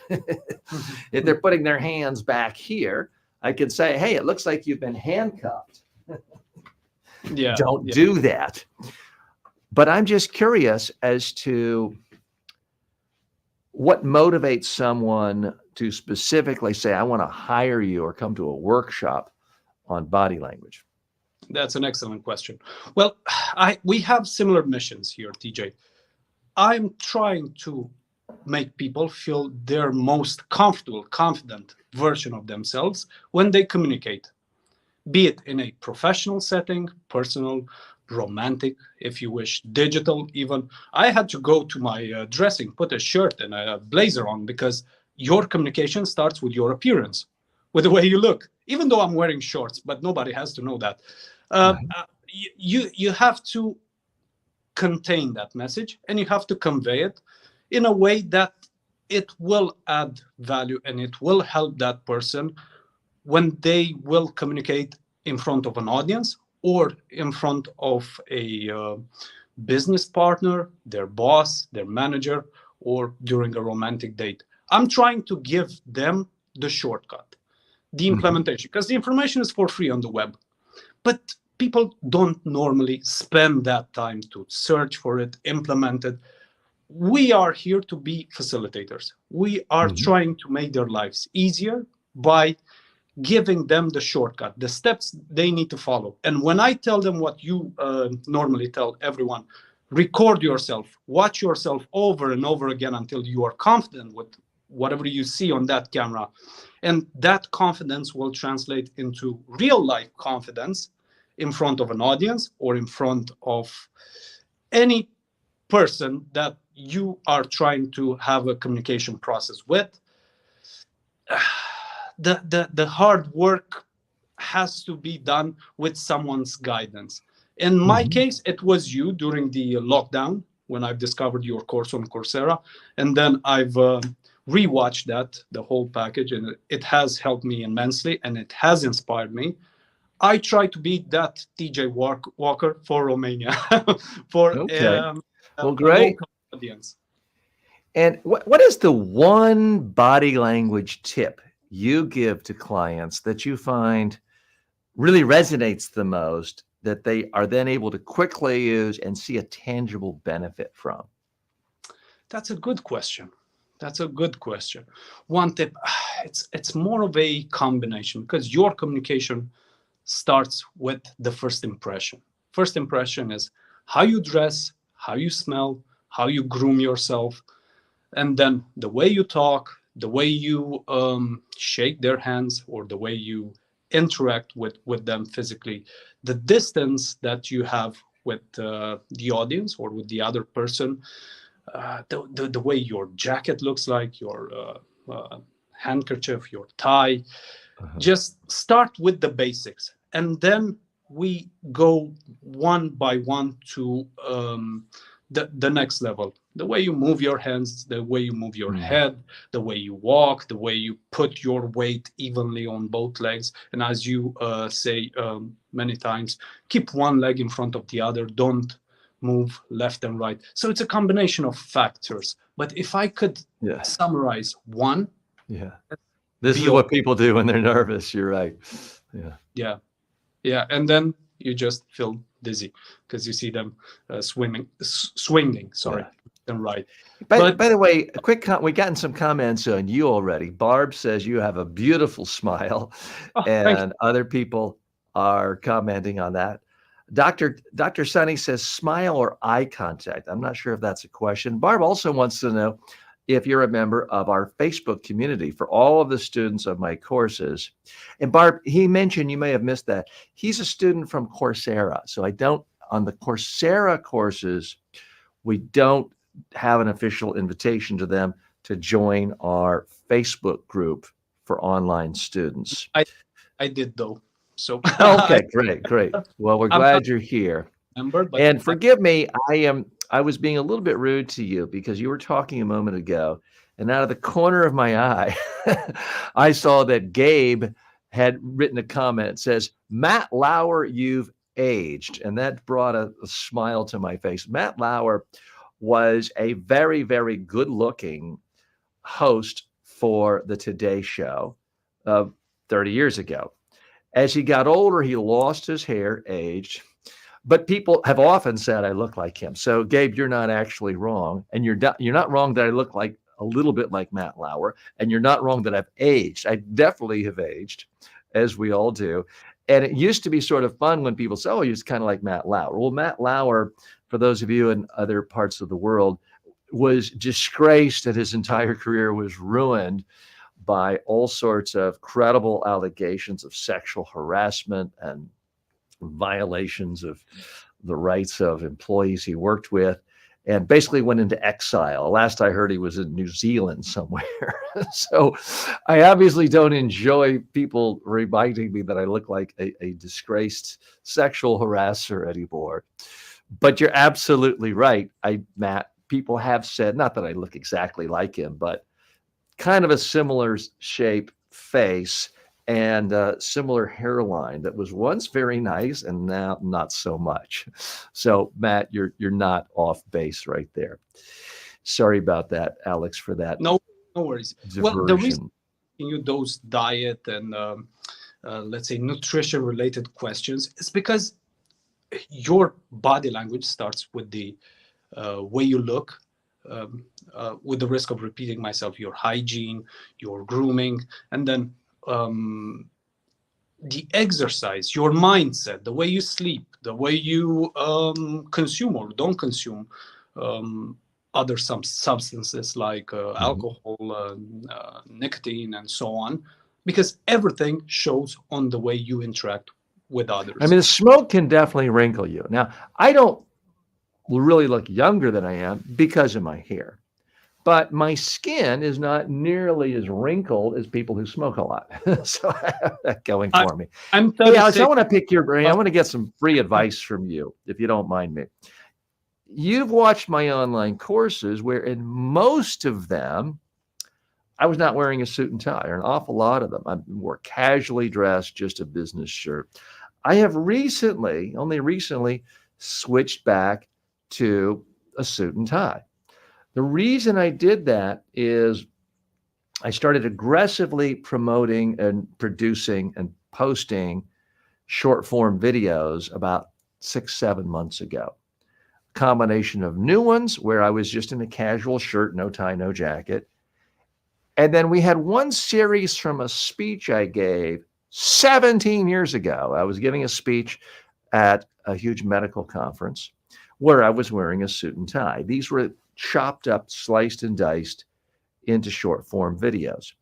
And what happened was after we had a database of maybe 150 of these short form videos, is we noticed that the ones where I was wearing a suit and tie, they were all getting 3, 4, 5,000 views. They were getting sometimes 10, sometimes 20 times as many views as when I was casually dressed. So we live in an environment now where certainly tech CEOs, but so many people, whether it's Anthony Robbins or others, are casually dressed. There was a part of me that didn't want to seem like a stiff, overly formal wearing a suit and tie. But I looked at the data, and it just seemed like for whatever reason, people liked me in a suit and tie. So that's why, I'm wearing not just a jacket, but I'm wearing full suit pants. Now I'm not wearing dress shoes. I am wearing Crocs. But I'm wondering if you have an opinion on that, because what I don't know is, were those videos, did they do so much better because I was 17 years younger and looked younger? Or is there just something about, a middle-aged or older man where people just feel more comfortable? He seems more authoritative in a suit and tie. So I'm wanting your feedback. Have I made a mistake or an erroneous assumption going back to a suit and tie? Is there perhaps something else that was a factor there? And should I be more casual now is really the question. Well, I will divide my answer in 3 points. Firstly, I paid for that course. I liked the information.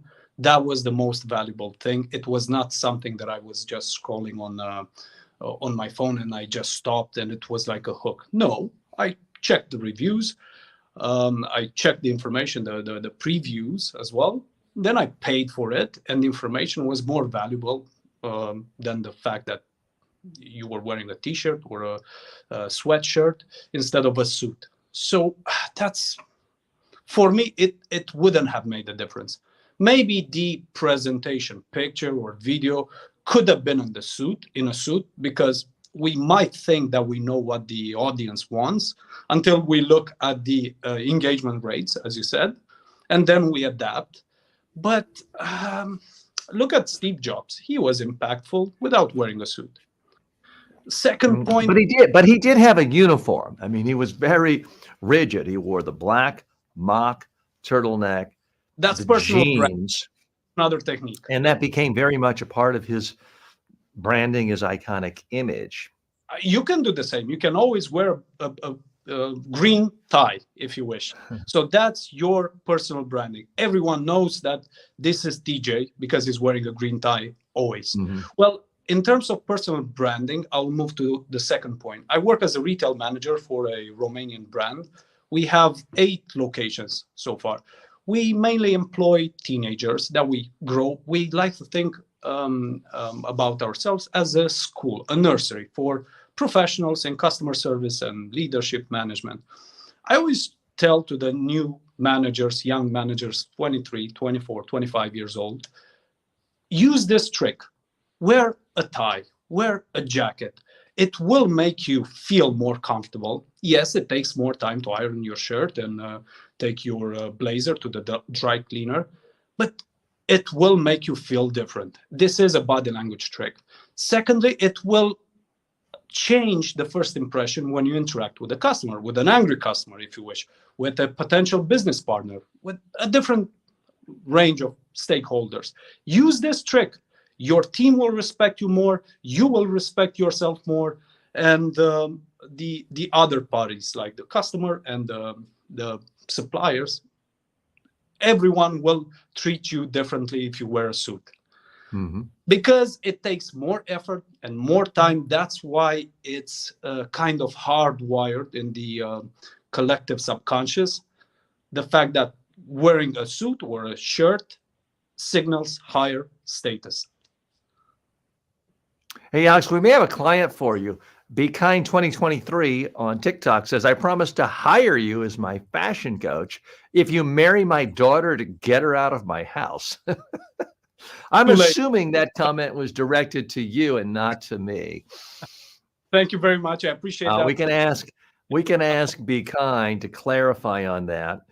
And you just held up your wedding ring. I'm not sure my wife would be happy about that arrangement, but maybe she would. I don't know.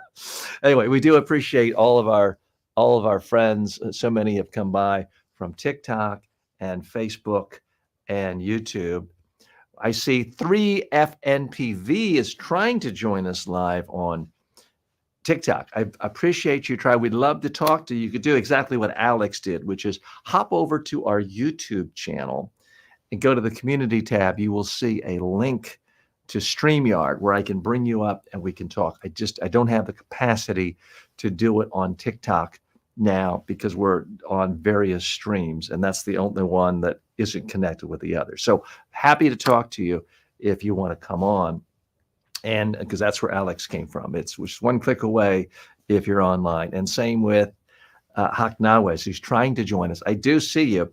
I'm happy to take questions. Happy to have you participate, share your expertise on anything communications related, but I can't do it on TikTok today. I would need you to join us on YouTube. Go to YouTube and just type in TJ Walker Success.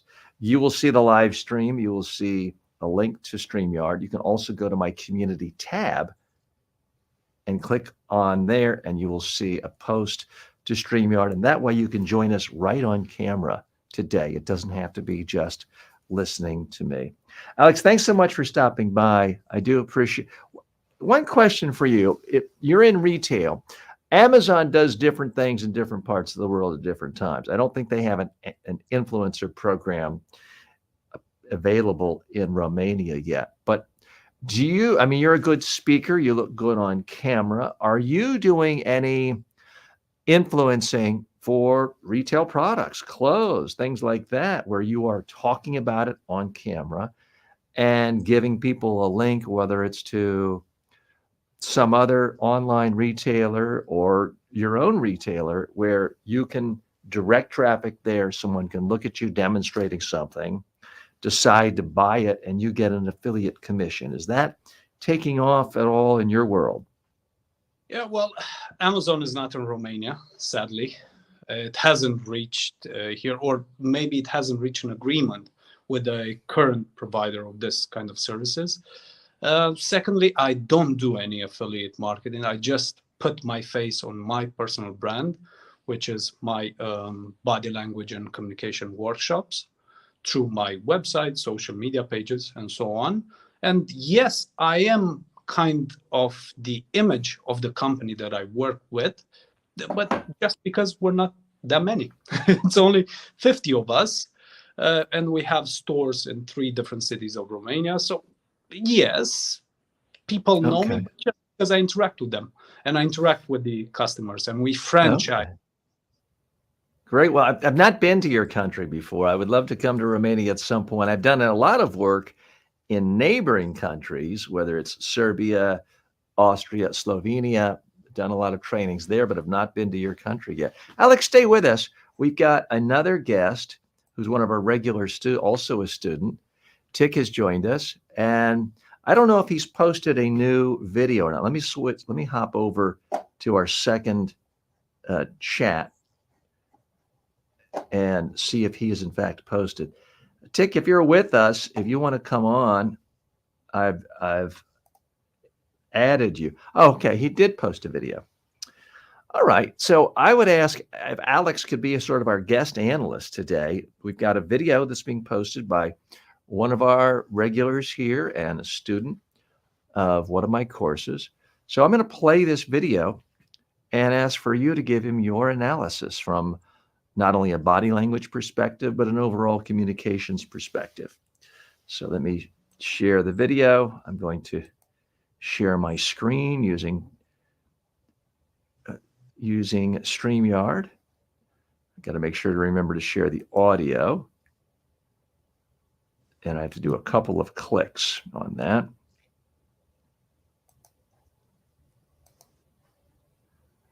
Okay. I want to say a few words. Are you seeing my YouTube screen, Alex? Yes. Okay. Are you able to hear the audio properly? Yeah, maybe full screen it before hitting play or space. So I'm going to go back to the beginning. The audio, I believe, is as loud as I can do it. And Tick is with us in the green room, so he'll be able to hear your comments. I'm going to play 30 seconds or so, and then I want you to give him some feedback. Yeah. I want to say a few words about the word planning. Planning is very important in anything you are doing. For example, you're a YouTuber and you have to record YouTube videos. So, although you can record videos at any time, you take up the camera, you switch on the camera, and you start talking and you start recording the video.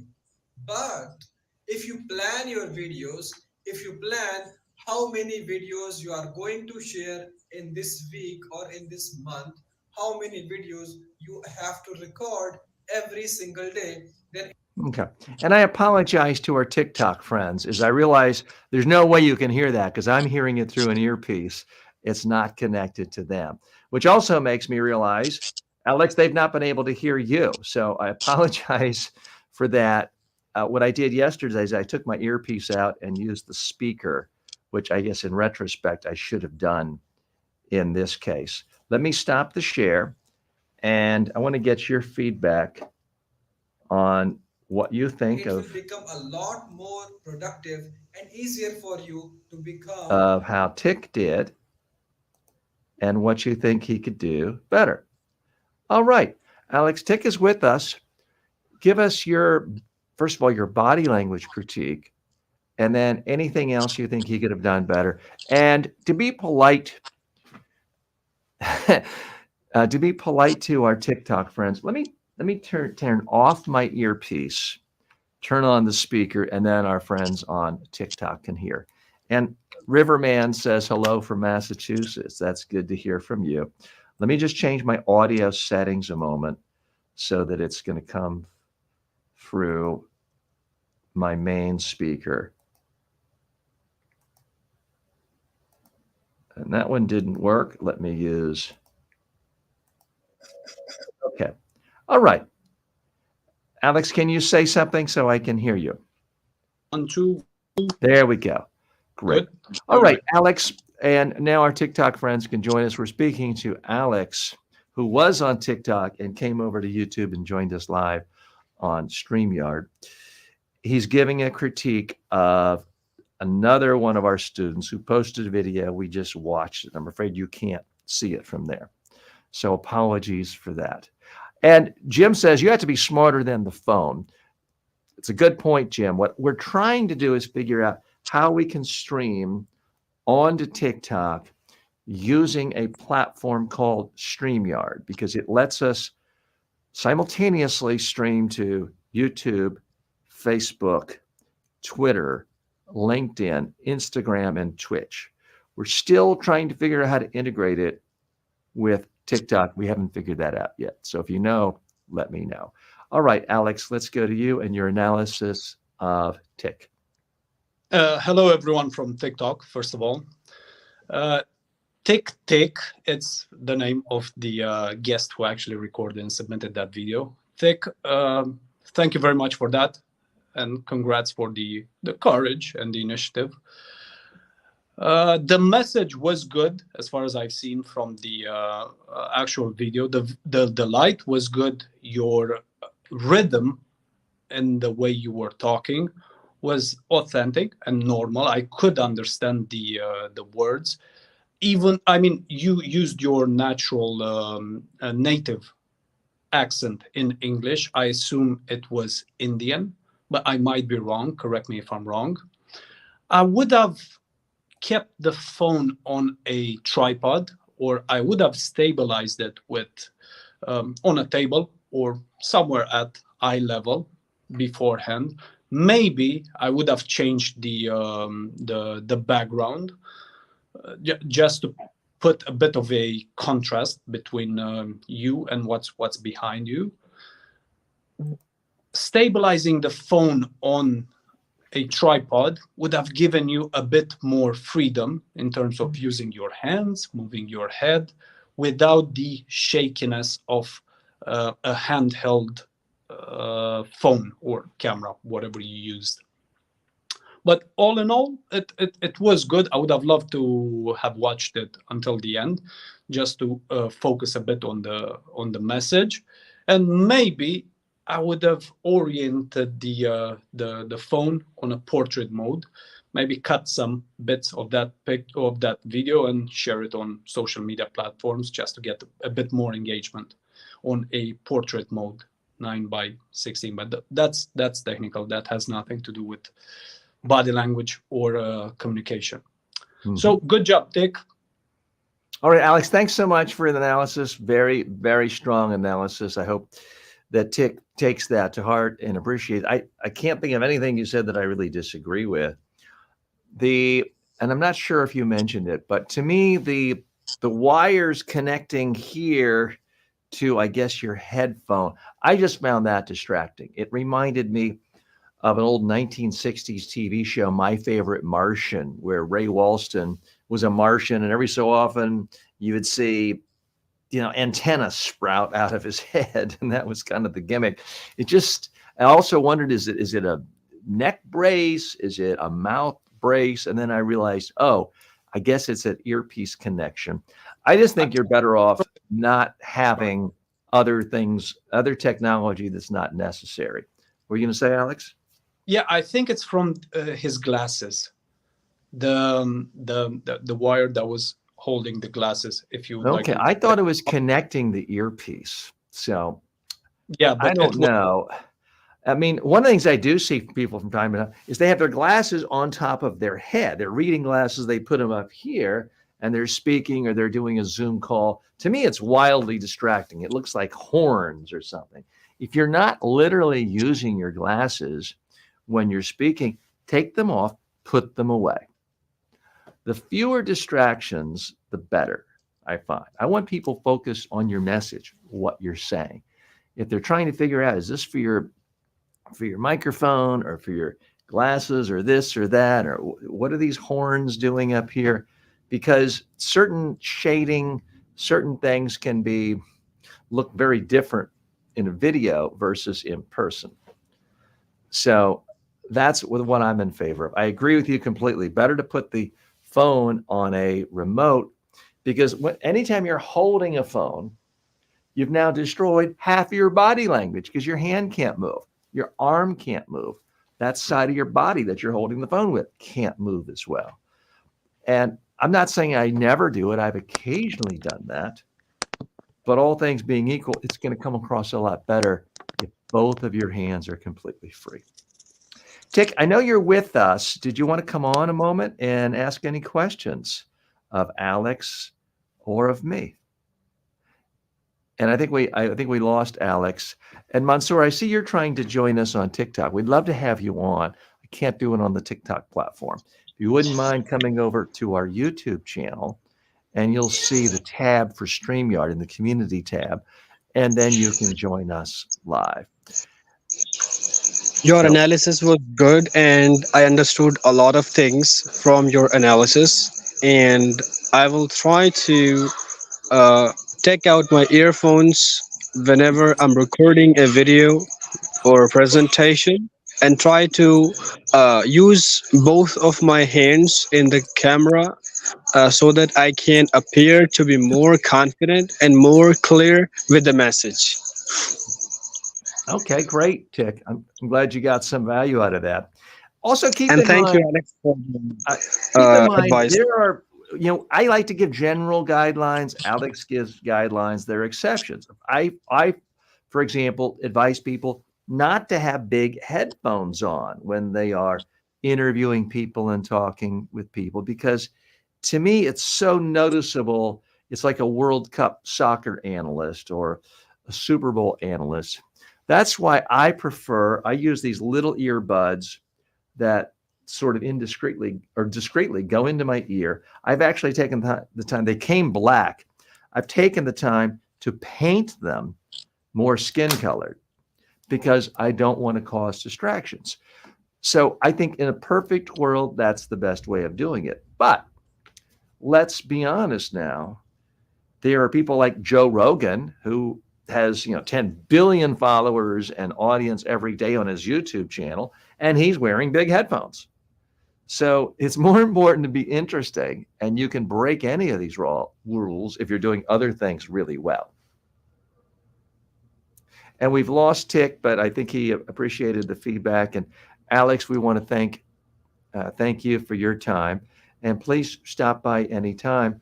How can someone, if someone's watching in Romania, or if they're in your town, how do they hire you? Is it through your website, other social media platforms, LinkedIn? I like to give people an opportunity to plug their business. And you can even, if you have a URL, you can post it in the private chat, and then I can share it with people. The way our StreamYard works is only the host can post a URL. But I'm more than happy to help promote you, because this whole channel is about how to promote yourself, how to promote yourself through speaking. But if it's directing people to a product or service, that's great too. Thank you very much for that, TJ. I really appreciate that. And thank you very much, Tech, if you can still hear us, for submitting that video and replying afterwards. That takes a lot of courage, so kudos to you. Well, I live in Bucharest, which is the capital of Romania. I really hope to see you here one day, maybe have a talk, help people. We need somebody like you. I have been inspired by you a lot. That's why I started sharing this information. This information is not new. I'm just a channel that transmits this information to others, because I try to help people. You can find me on the website, thebodylanguage.net, as well on social media, Body Language Coaching, TikTok, The Body Language. If you don't mind, if you could post in the private chat function now one URL that you'd like to direct people to, and then I will copy that and put it in the public chat, and that way it'll be there permanently on social media, and anyone who wants to get a hold of you can do so now. Do you see the button for private chat where you are? Yes, I will try to do it now. Yeah. If you can type the URL there, I can copy it from there and then post it in the public comments. Okay. Okay, there it goes, because it's not a URL. All right, so people can find you on Instagram at Body Language Coaching. Otherwise, you could, from there you can find the website, and I share in the same time on Instagram and TikTok. But Instagram is more popular in Romania, so we found out that this works better. As well, word of mouth. People who I've helped, they are ambassadors of my services. So okay, well, if you could do me one favor, because I'm on Instagram, it's not a social media platform I've ever spent much time on. To my knowledge, at this very moment, we are streaming live on Instagram. If you don't mind just doing a quick check and let me know if you can even see it, because we had very little response from people on Instagram. People are not really watching this sort of video on Instagram. I know traditionally it was more about images and pictures, but I understand video is pretty popular on Instagram too. So if you have any other thoughts on that, but otherwise, really appreciate you stopping by and sharing your expertise. So please stay, go ahead. Yeah, sorry. Regarding Instagram, I've checked your profile, and respectfully, may I offer you a piece of advice? Sure. Well, firstly, I like the quality of your content. It's amazing. And the fact that you've switched from widescreen to portrait mode to get more engagement on Instagram and to cover more of those small screens of the phones, that was a big plus. I was there initially on the live stream, but we were 2 or 3 viewers. Your content is amazing. I can tell you recently started using Instagram, but use more hashtags. That is the currency on Instagram. Use more hashtags in order to get more exposure. As well, post more often. Stories, 5 stories a day, and 1 post, standalone post on your profile. It has a lot of exposure, a lot of users are on Instagram, mainly youngsters who actually need those tips and tricks, and they need coaching on communication and body language and speaking in front of camera and audience, just to create their lives at the end of the day.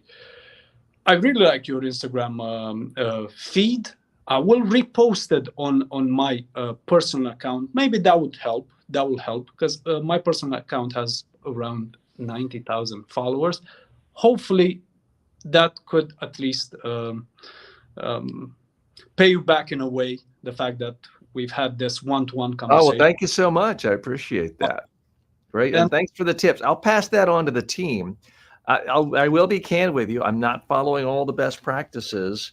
I mean, if you listen to a social media guru like Gary Vaynerchuk, they will say every single platform is different, and they are. You need unique content for everyone. That's ideal.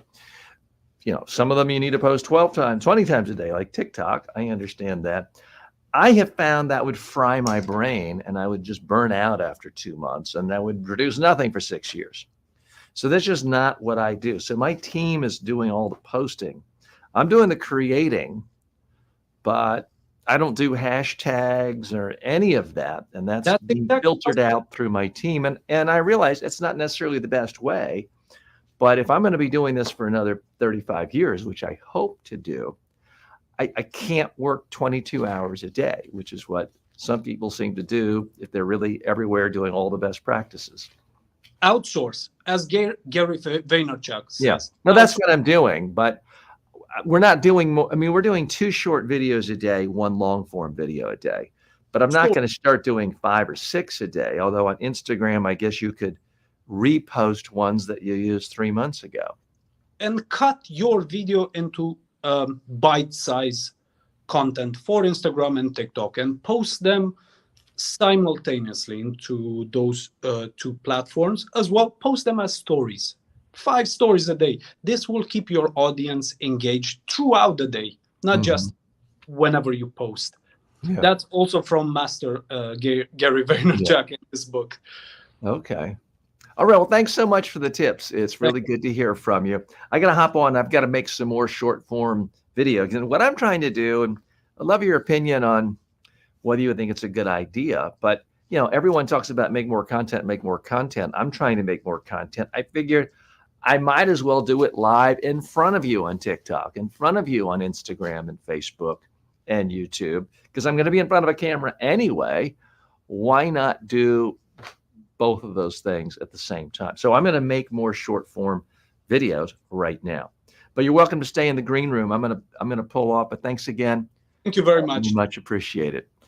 And we've had a few more comments come in. User 7130 says, good communication, you guys. This is good stuff. Well, thanks. I appreciate it. That's nicer than people talking about how I'm aging. That's nice. And user 713 says, he knows what he's talking about. You should take his information and roll with it. Well, I definitely know that you know more about Instagram than I do, because I know virtually nothing about it. So I am going to follow up on that. And more comments coming in. Keep up the good work, gentlemen. Appreciate that. And by the way, we're open to ladies too. We are not discriminating here. We give priority to anyone who wants to come on screen. I mean, we do try to share comments as comments come in. But if you want to come on screen, we let you come in. And all you have to do is click the button on StreamYard. If you want to find that button, go to the community tab on my YouTube page. And you can find the YouTube page if you're not there by just typing in TJ Walker Success. So we've had a few more comments come in. Barb says, awesome, Alex. Please let me look into the group. I'd love to bring attention to your talents. Love that smile. She loves your smile. You've got a new fan, Alex. She also says, having actually met Steve Jobs in his earlier years, he'd been in a suit and tie selling to my audience of PhDs, top scientists and technologists at a national laboratory, he would have not been taken seriously. However, had he been dressed like Alex is today, he would have not lost any audience. So certainly it is good to keep in mind the norms of your industry. If you're working on certain Wall Street firms, it looks odd if you're not wearing a suit and tie in many cases, even still today. If you are in the technology arena and you're working in San Francisco, you're going to instantly be seen with suspicion if you're dressed like I am. That's just not how successful people Silicon Valley dress. And the wealthier they are, the more likely you are to be a billionaire, the less likely you are to dress up in many cases. So fantastic points, Barb. And I want to say hello to Michael and Wraith and Jim, so many people who've joined us today on the TikTok live stream. So appreciate that. I'm going to switch gears a minute and go to more questions. These come courtesy of ChatGPT using artificial intelligence. How do I avoid making gestures or movements that may distract from my message or appear unprofessional? Okay. This is one a little different than how I've normally heard it phrased, but let me try to tackle this.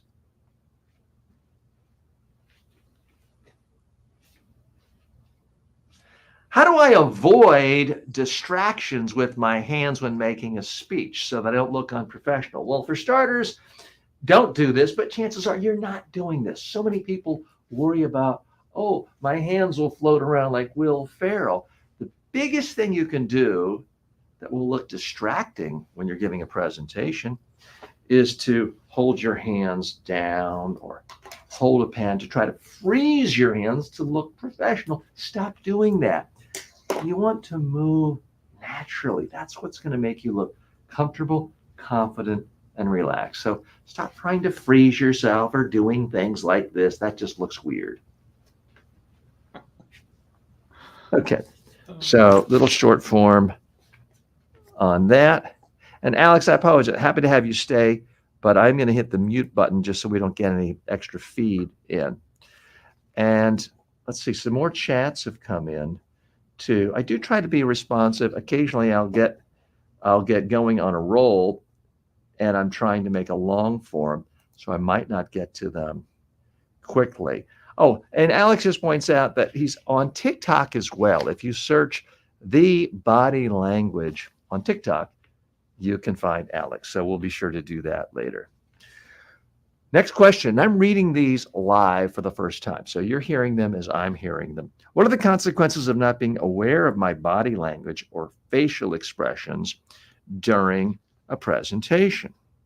Okay, I won't say provocative. It's a slightly interesting question to me in the sense that it's not one I've heard articulated that directly. And I see that we have another individual on TikTok I can't make out the name, trying to join us live. We'd love to have you live, but I'm gonna need you to go over to our YouTube channel where we have a click to join us through StreamYard. If you just go into our community tab there, you can join us live. And user 71 says you're out of view, we can't see. Oh, that's because I was doing a different angle there. I apologize. So if you can join us on the YouTube channel, you'll see 3 different camera angles. I only have you right here on my phone. So when I'm recording these short form videos, I'm going to a different camera angle. So that's why. Apologies. Oh, and user 71 says, yes, you are live. I can verify. I'm assuming that means we're live on Instagram as well as TikTok. So thanks so much for that. And Sham, again, I see you're trying to join us. Happy to talk to you live. I need you to come to our YouTube channel where you can click on through StreamYard to join us. Okay, so what are the question is, what are the questions of not being aware of my body language or facial expressions during a presentation? Okay, let me I'm going to do a camera 3-1 for this.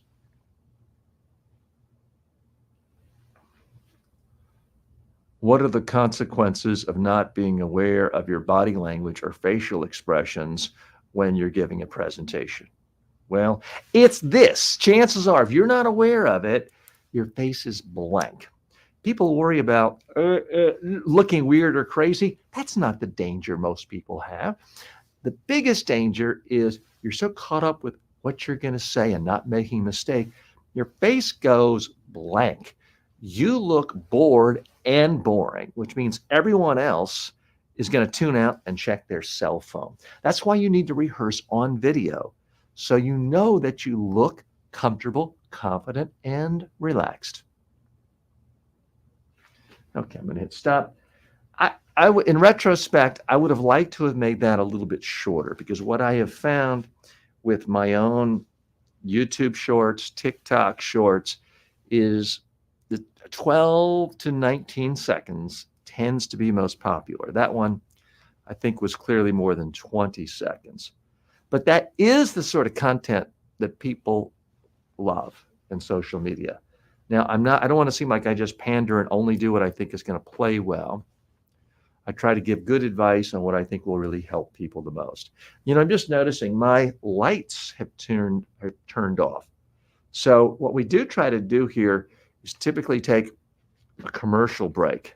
But I'm having so much fun today, and this is the last day I'm going to be live with you for about 9 days. I'll be on vacation all next week with family, a little ski vacation. But I'm going to take a second and actually turn on my lights. And if you were wondering if this is a green screen, I think you can realize by now it's not. This is a real set. And these are lights on here, but they appear to have a timer. And just so you can see, these are magnetized. So it's a little magnet light that I turn on, but it appears to have a time limit of 2 hours. So that's why it went off. So I just wanted to take a second to turn it on so we can be back at full power. And what I'm doing now is I'm toggling back and forth between the private chat and then the public comments that everyone can see, because I don't want to miss anything, and occasionally I do. Okay. Next question. How can I prevent technical glitches or mishaps with equipment during my presentation?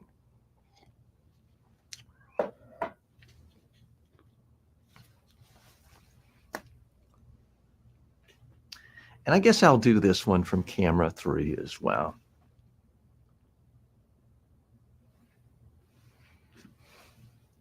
So again, it's how do you prevent technical glitches or mishaps with equipment during your presentation? So how can you prevent technical glitches or mishaps with your equipment during a presentation? The short answer is you can't, but you can dramatically reduce the chances of a mishap occurring. The way to do that is you need to rehearse. I don't mean looking at your laptop the night before and just going through the slides. I mean, you need to get to the venue if it's an in-person presentation. Use the actual computer, the actual projector that you'll be doing in real life, and do a full-fledged rehearsal. Let's work out the kinks now, because every computer can be a little bit different. The other thing you need to do is to get ready to present even if you have no technology. If your slides disappear, if the computer goes down, you need to just speak to people in an interesting, compelling way. Okay. That is an issue that comes up all the time for people, and they clearly haven't prepared. You're never ready to deliver a PowerPoint presentation unless you are prepared to give that entire presentation without any PowerPoint. What do I mean by that? I mean, you need to, you know what, let me make a short form on that, okay?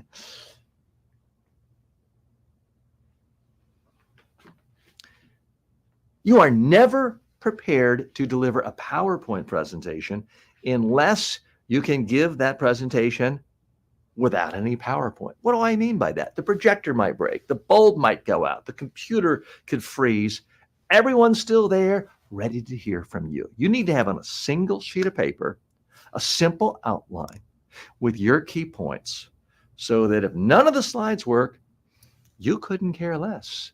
You're going to present your ideas in a way that's interesting, understandable, and memorable. That's how you prepare for any PowerPoint presentation. Okay. That's an incredibly important point, I got to tell you. And I have been wildly unsuccessful at convincing people of that. So if any of you have any tips on how I can actually drive that point home, because I've seen countless times people get up, their screen doesn't work, the projector doesn't work, they have a video clip where there's audio and the speakers don't work. And so they spend all their time apologizing. They wasted their opportunity. They communicated nothing. So I'm not anti-PowerPoint, but you have to get to the point where you couldn't care less whether it's going to work or not. You've got a great presentation ready. You've got great ideas, and you can make those ideas come alive. And Alex says, thanks so much, Barbara. Very kind of you. I'm glad we're connecting people more. Alex does write, do I ever use teleprompter? I do use teleprompters. I've got one. Let me just show it to you. This will just take a moment. And the technology for teleprompters is so much better than it used to be. So this is for a through the lens teleprompter. So this is a stand. I put it on the tripod. The camera attaches here and is sort of covered up to not let light in. This slides out. I put my iPad here and I upload the script in Google Drive. I connect it to the iPad. I pull it up, and then I use a teleprompter software called, I think it's Smart Prompt. The beauty of it is it's voice activated. So I plug one microphone into my iPad. The script comes up. It's reversed with a mirror image. So to me, I can read it like I normally would, left, right. If I pause, it stops moving. If I go a little faster, it moves faster. It tracks my voice. So I don't have to follow the teleprompter. It follows me. Now, in the old days, it was a big, giant machine.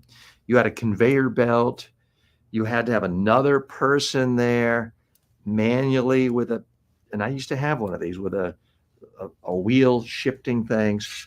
It was time intensive, expensive, and personnel expensive. Today, it's so much easier. And it can be done. I should say, you can do these on your cell phone, too. I do use a teleprompter, Alex, from time to time if I'm doing a very scripted webinar, if I'm doing advertising copy for someone else. Having said that, I beg people, do not use a teleprompter most of the time. People use a teleprompter because they think, great, this is easy. It's going to save me so much time. I don't have to remember what to say. If you're not using a teleprompter 3 hours a day, it's actually much harder to use a teleprompter. Because when you use a teleprompter and you are not a full-time news anchor, this is how you will come across. Horrible. You'll come across like a robot, like a machine. So it takes a lot of practice, rehearsal, and time to get the natural cadence back into your voice. Because if you're going to use a teleprompter, you have to figure out, how do you go faster, slower, louder, softer, pause. And the natural thing to do, if you're reading a piece of glass 5 feet away from you, is to read one word at a time like this and sound awful. So I do not recommend most people use teleprompters for that very reason. I do have an entire course on how to use a teleprompter, how to learn from it. So you may want to check out that course on either the Udemy platform or my MediaTrainingWorldwide.com platform. So I apologize. You did mention I'm out of the frame. I am, this is a workshop here. This is not a slick production. This is not Mr. Beast. And I don't have a staff of 20 assistants and production assistants and gaffers running around. I have, I think, a fairly nice studio, but I'm the only one here. So someone asked me a question about a teleprompter. I just walked away and to get the teleprompter and to show it to you. So that's what I'm trying to do, is demystify this process and to be as helpful to you as possible and to be responsive to your questions about anything that relates to communication skills. Talmadge says, I have a teleprompter, same one. Do I sound like that? I don't know, Talmadge. If you want to send a video of you using it, you may be great at it. Certainly, there are people who practice or use teleprompters often enough, you can't even tell that they're using it. Now, the key, just a quick tutorial on teleprompters. The key is you got to sometimes speak faster, sometimes speak slower, sometimes speak louder, sometimes speak softer, sometimes pause, and you got to move your head and body. Because most people freeze their head because it's easier to read if you're thinking, let me just look at it intently. So it really comes down to those 5, 6 principles. If you do that, people won't even know you're using a teleprompter. But the big problem is it levels everything out. It makes your speed the same, volume same, pitch same, pausing same, and the body language becomes frozen. So Talmadge, let me know if you're happy with how it comes across and if you like the response that you're getting from that. And I have a feeling I may have hit a hot button with Alex. I see he popped back. So Alex, did you want to add to that at all? I do see that you are, you popped back on the screen. Sorry, I was a bit distracted. I was on the. Oh, okay. I thought Could you had popped could you back in and please- wanted to add. Do you work with people on teleprompter skills? Because I do find that when someone starts using a teleprompter, it not only destroys their voice by flattening it, it typically destroys their body language, because all of a sudden they're doing this and their body's not moving and their head is not moving and their eyes get bug-eyed. And they think, wow, this is great. I don't have to remember anything. I'm getting all the words perfectly. If your body language is so out of whack and you look like a hostage, no one's going to pay attention to anything you said. That's the problem. Yeah, you're right. Yeah. Well, rarely I work with people with using teleprompters, but I encourage them to do their homework beforehand. If they do want to use their teleprompter, I advise them to go on YouTube, check everything there is on how to use a teleprompter and how to use it effectively, so you don't look like a hostage, as you said. If that fails, I strongly encourage them to rehearse their speech. Yeah. Hey, Alex, I without- apologize. If I could take advantage of you a minute, I want you to give like a 2-minute tutorial now on advice you give on that, because I just realized I didn't get my products lined up to do my own demonstration on Amazon Influencers. I got to step away from the camera a minute. So if you could give people a 2-minute tutorial on how to do that, that would be. Well, thank you very much. I guess the stage is mine. Hi, everyone. Well, I'm Alex, once again, for whoever hasn't joined since the beginning or since I joined. I live in Romania. I've been in the UAE for 10 years. That means in Abu Dhabi and Dubai, working in aviation, communication, training, and so on. I recently moved back to Romania for almost 2 years. I'm a body language and communication coach in both English, but mainly in Romanian language, based in Bucharest. So if I understood correctly, TJ wanted to me to give a 2-minute tutorial on how to use a teleprompter. I'm not a big fan, the same as he is not a big fan of using teleprompters, because it takes a lot of practice beforehand. So you need to practice using a teleprompter, do a course on using a teleprompter before you are ready to speak with that support, that tech support. Normally, I encourage people to rehearse their script in front of a camera. TJ says that thousands and thousands of times in his courses on Udemy, because it's so important. It's the most inexpensive and efficient tool that you have at your disposal in your pocket, the phone. Rehearse in front of the phone, in front of an audience, if you have the courage at the beginning, and then get their feedback. Watch your recording over and over again until you are confident, comfortable with whatever you see there, so that you are ready to deliver that speech, even though, let's say, you have a power crash and you don't have any teleprompter. Then what? As TJ said, don't rely on technology. A paper and a pen will never fail you, but technology and battery and electricity, it's very unlikely, but if that happens, you will be embarrassed. And I'll tell you a short story. I was delivering a body language training digitally on my laptop, along with a PowerPoint presentation, because that was the norm back in the days during a pandemic, for a company in Abu Dhabi. So at that point, I just couldn't share my presentation. I couldn't share the screen of my PowerPoint presentation for my talk or my training. But that was not a problem, because the PowerPoint presentation was just the norm for that company, but it's not my choice of communicating my message, because I kind of joke with that when using PowerPoint is just death by PowerPoint. I think TJ used that joke as well during his Udemy course. But yeah, I'm not a big fan unless I put some pictures or some bullet points, very small text. Focus on 3 or maximum 5 important points and try to develop those points by using stories. I've inspired my way of delivering talks and coaching people by TJ's technique. 3, maximum 5 points backed up by stories, and that's it. Don't use anything else, PowerPoint or teleprompter, unless it's extremely necessary or is mandatory for that talk. Use a cheat sheet with 5 bullet points, your ideas. Rehearse your speech in front of a camera, in front of an audience.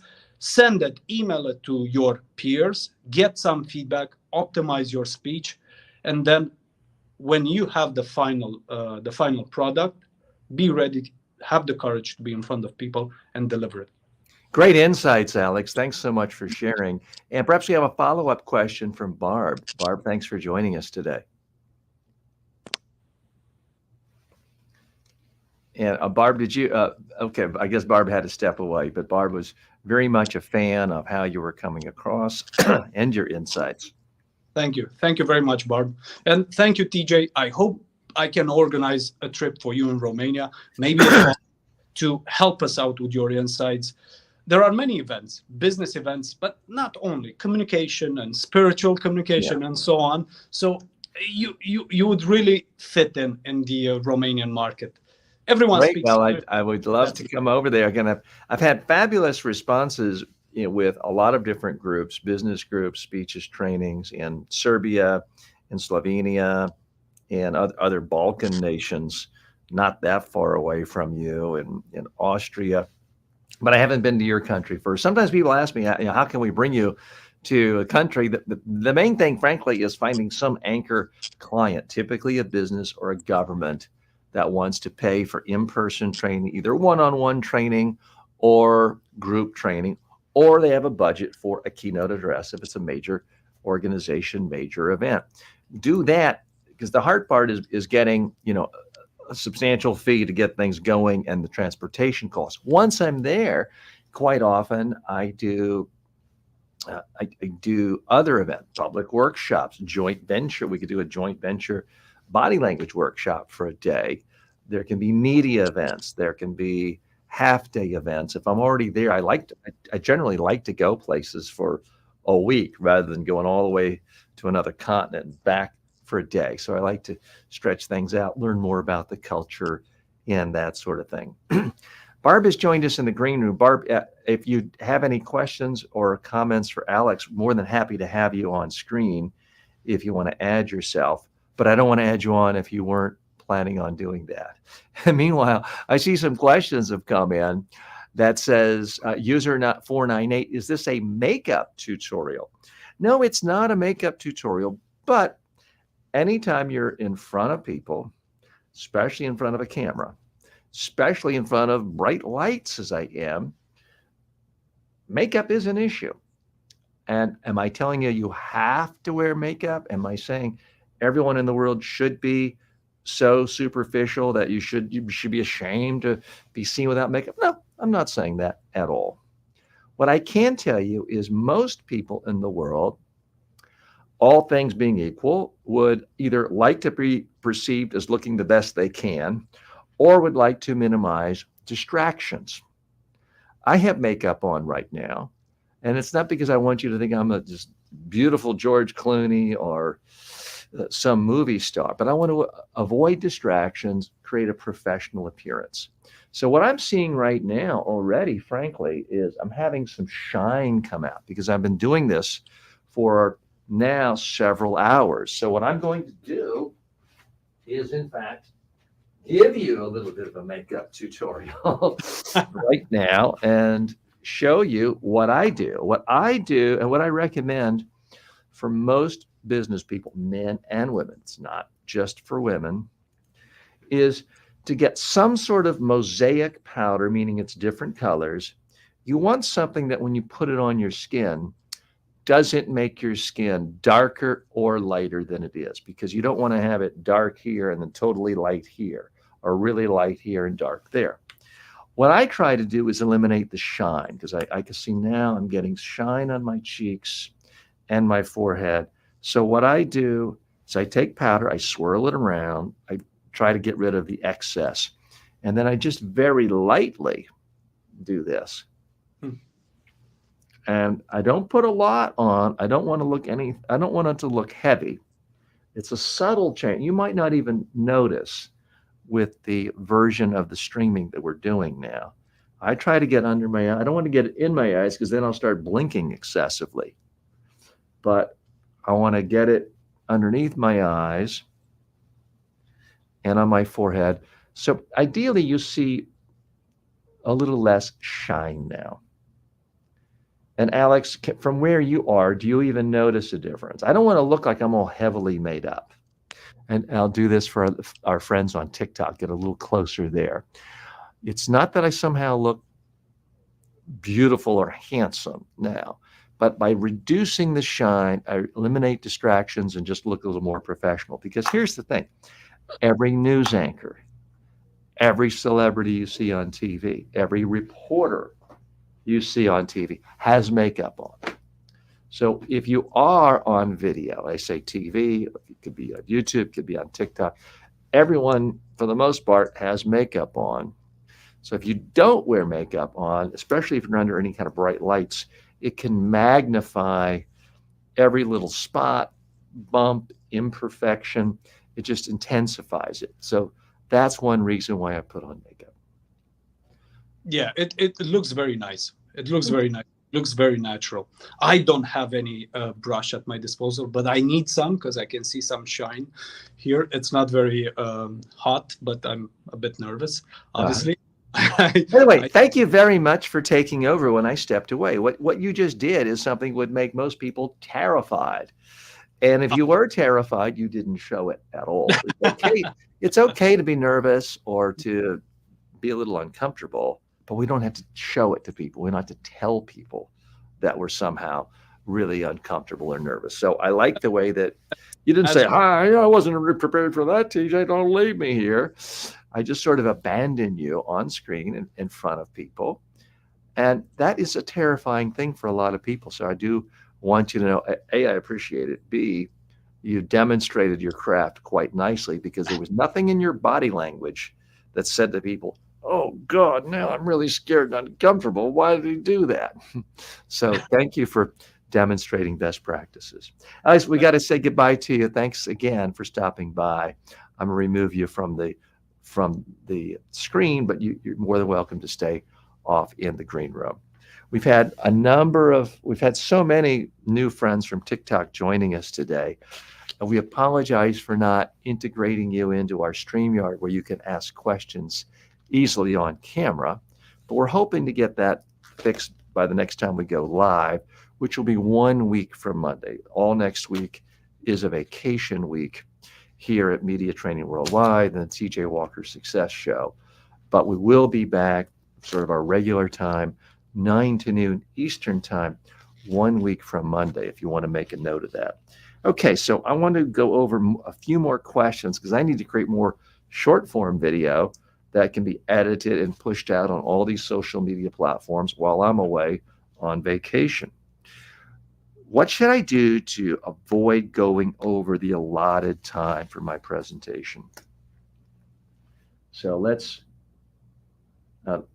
I'm going to do that in a camera 2 angle, and I apologize for, well, I'll just angle it a little more this way. Okay. Now you can see it.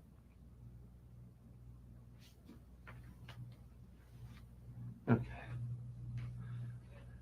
So how can you keep from going over your allotted time when you're giving a presentation?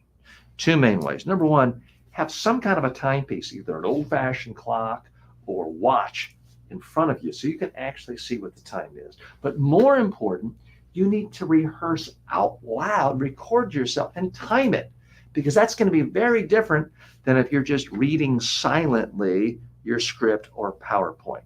Practice in advance. Know how long it's going to take. Okay.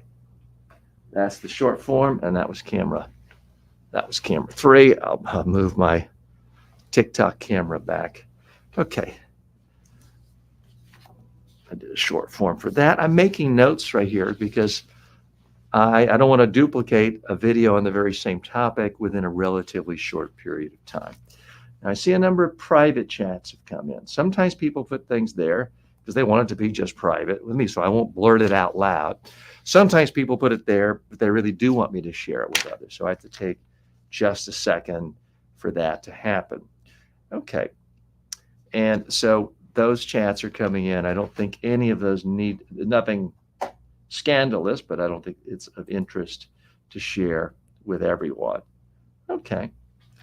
And Alex says, that's how it's done. Great job. I'm not sure if I presented that, but Alex, thank you for stopping by today and showing up on camera and also sort of taking over for me and covering for me while I was off doing administrative things. So thanks. You never know what's going to happen when you stop by in the live show.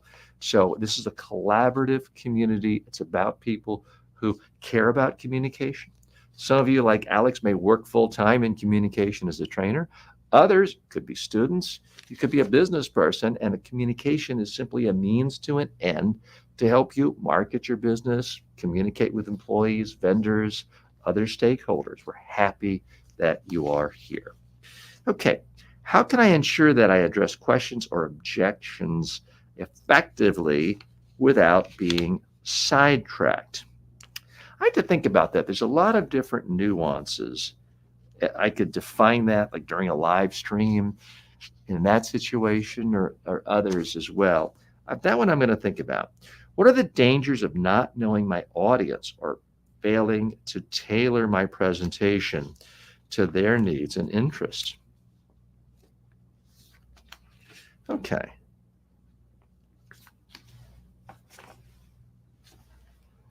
And I see a few more folks have tried to join from TikTok. I'm happy to talk to you and share the screen with you, but I would need you to come to our YouTube channel today to click in through StreamYard. If you go to the community tab, and Carrie, I see you're doing that. I would love to chat with you. If you come over to the YouTube channel, TJ Walker Success, go to the community tab, you'll see the StreamYard link. I can click there and accept you and have you come in and join us live. But I apologize, I can't do it on TikTok today. So apologies for that. So the question, again, that I'm going to answer is, what are the dangers of not knowing your audience when you're tailoring your presentation? I'm going to go to camera 2 again.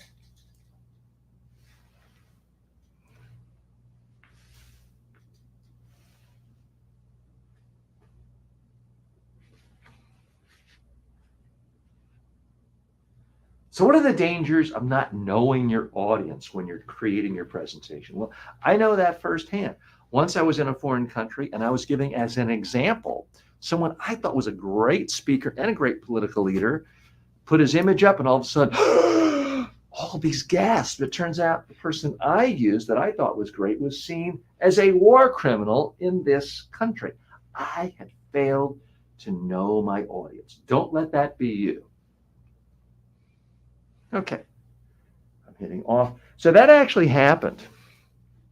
Okay, we're not, this channel is not really about politics, and I try to stay clear of that, because once people hear politics, it starts flame wars and people get engrossed.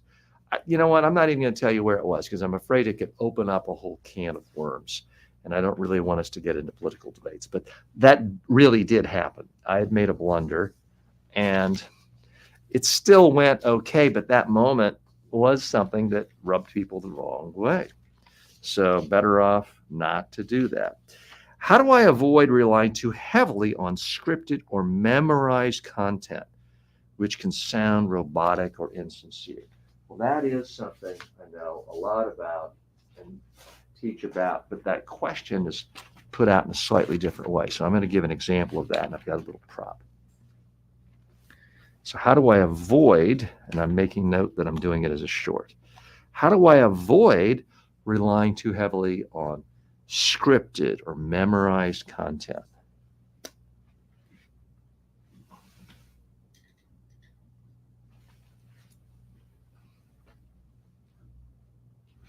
Go to camera 2.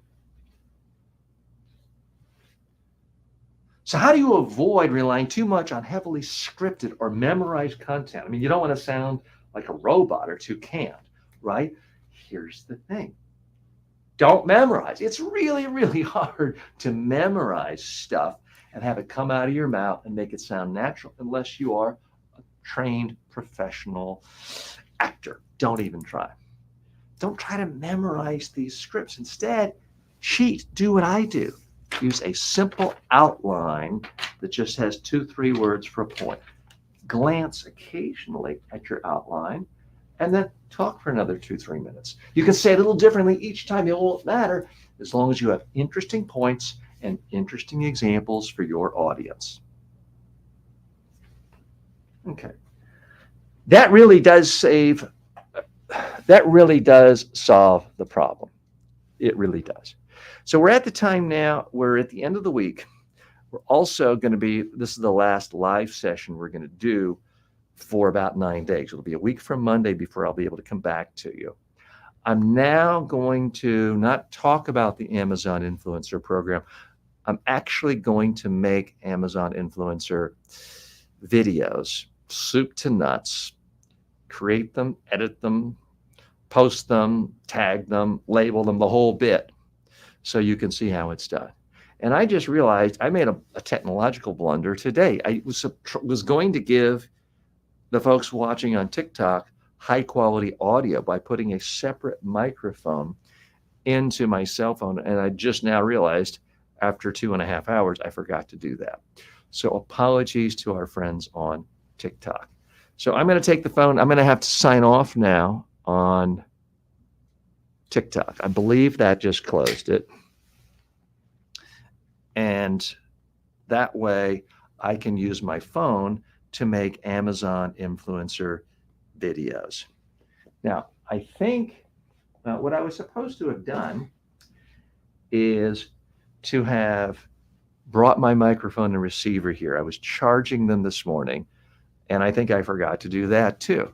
So again, this is not a completely polished show, obviously. I'm just bringing you into my world and sort of documenting my workflow, my process, with the idea that some of you will get some benefit of seeing how does a content creator create? How does a communication skills expert create content about communication skills? So you're going to see the workflow. You're going to see the mistakes. I've made several mistakes today. You're going to see the mess ups. You're going to see the thought process because I'm sharing it out loud with you. So now I've got to walk behind to the back of the studio just to get my receiver and my microphone for my cell phone, which I'll be using for the production of these Amazon influencer videos. So excuse me just one moment. And I have the microphone now. Reason that I sound so far away is the microphone is staying in one spot. It's a shotgun microphone that's only about 12 inches away from my mouth. But I'm looking for my receiver. It's a little thing that just plugs right into my cell phone. This is all the production studio you really need to have. You can be, there a lot of YouTubers, a lot more successful than I am. They do everything on a cell phone. I've got a little fancier setup for, the production things we do here. But when it comes to making Amazon videos, I really don't. I do it right on my cell phone because it saves so much time. And now I cannot find my receiver. So I've got to, again, go back. I'm going to turn my overhead light on. Might actually help because, I see it now. Okay. So I have found my receiver. I'm turning my overhead light off, which tends to distort the lighting quality and make sound. So I've got a little receiver. I just plug this into the hole in my phone. I've got a microphone. I am turning it on to the point where I see a green light come on. I'm now going to, first of all, let me move my scripts away. I am plugging my microphone on. I want it to be really as close to my mouth as possible without being, on my collar and really jumping out. So I'm going to get my tripod.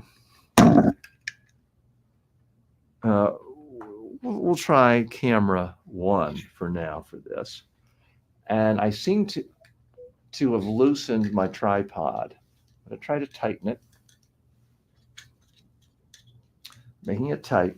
I'm shooting these in a up and down vertical format because what I have found, for me anyway, is that when I am making Amazon influencer videos, I get a much better response when I am doing things in a vertical format rather than the horizontal. Am I saying that's the only way of doing it or necessarily the best way even for you? No, I'm not. Just letting you know that's what I have noticed generates a lot of views. 95% of my views are coming from vertical videos rather than from the horizontal ones. Now today I'm going to do something a little bit different in that I'm going to do a bunch of books. Most Amazon influencers would say, books are so inexpensive. The margins are so low. And there's already so many qualitative reviews on books. You're not going to make much money making Amazon influencer video reviews of books. I tend to agree with that, even when I have had good timing. So when Ali Abdaal, the productivity guru, came out with a new book in December, I was the first person to do an Amazon influencer video for him. I did several of them, and I was the only one who had videos up for the first few weeks. And I did make a number of sales, but the amount of money you make from a book sale is really very small. I'm doing this in part to build my muscle. I don't mean literally my muscles. I mean my self-promotional muscles and my promotional muscles, because I'm trying to build a habit where just as a part of what I do on a regular basis is speak to audiences in different places, promote, do things of value to them that can also provide some value to me too. Because if you don't make any promotional videos, if you don't make any Amazon influencer videos, it's very easy to just say, I'll do it next week. And the thing about next week, it's always next week away. It's never this week. So I'm trying to give myself a discipline of every single day I'm in the studio, I'm going to make some video. and I just didn't have time to grab products from home today. And I want to give a little more thought to some of my higher end technology products, like this Sony camera I'm using now. So because of that, I'm going to do sort of a simple standby of promoting some books. So I'm going to do these right now. And now I'm looking for my remote control. And I know I did. Here it is. It's right here. So I'm going to do a promotion for I Will Teach You to Be Rich.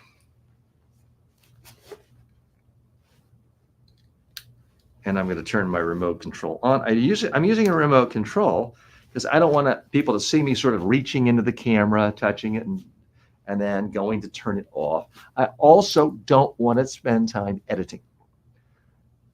Doesn't mean you shouldn't edit. It's simply a decision I have made as I'm in an introductory test phase, testing out various strategies and tactics with the Amazon Influencer Program. My plan is get 1,000 ads up. Look at signals, look at trends. Then I can double down and figure out, is something worth spending the time, effort, energy to refine it, edit it, put in production value. So that just happens to be my strategy. So I'm going to do these relatively quickly, and so you can see what I'm doing. Now, I'm attempting to do these in 15-second or less time periods, because that, for my content on Amazon, has generated far and away the most views. You may have different results, but that's why I'm trying to do it.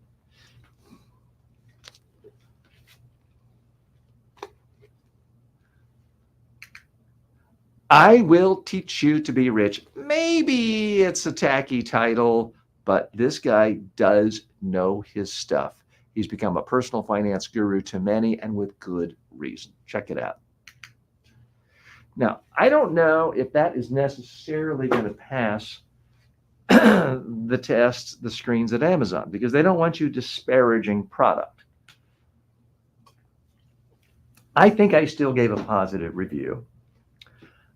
It's not the single best book I've ever read on personal finance, but this guy is huge, and he's got Netflix specials. He's huge on Amazon.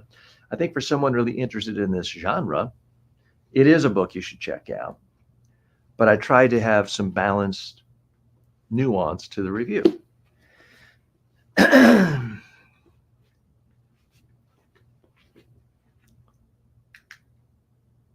It's an oldie but a goodie.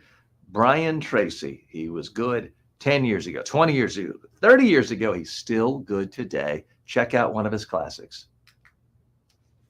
Okay, I just realized I made one mistake that I did earlier this week. I don't want to do it again, which is to check my audio to make sure I am in fact recording the audio.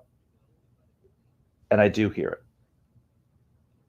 So we're in good shape there. Earlier this week, I made a mistake of I made 5 videos and went and listened, and the receiver had not been properly charged. So I had to do them all over again. I don't want to have that happen to you. Okay. Now this one has a, shall we say, a saucy title. And a couple of things going on here. If I actually say that out loud,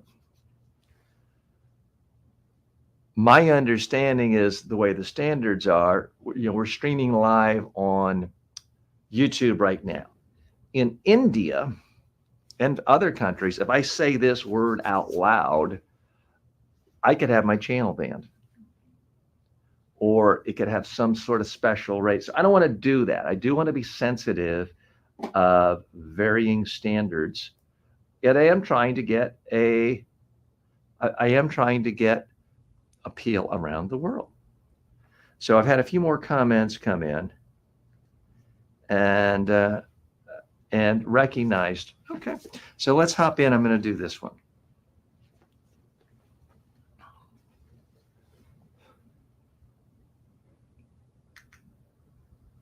Mark Manson is in a class by himself. The subtle art of not giving a, well, it's gotten a lot of attention. It's a bestseller for good reason. He takes old ideas and breathes new life into them. Check it out.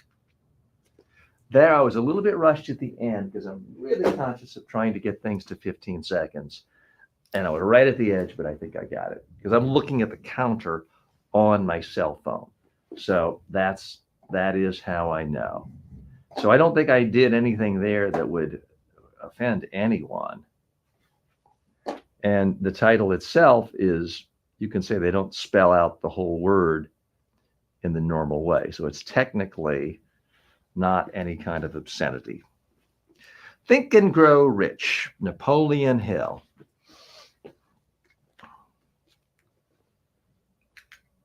If you're building a personal development library, this is essential reading. Think and Grow Rich. It has been wildly influential for decades and will continue to do so in the future. Should be a part of your library.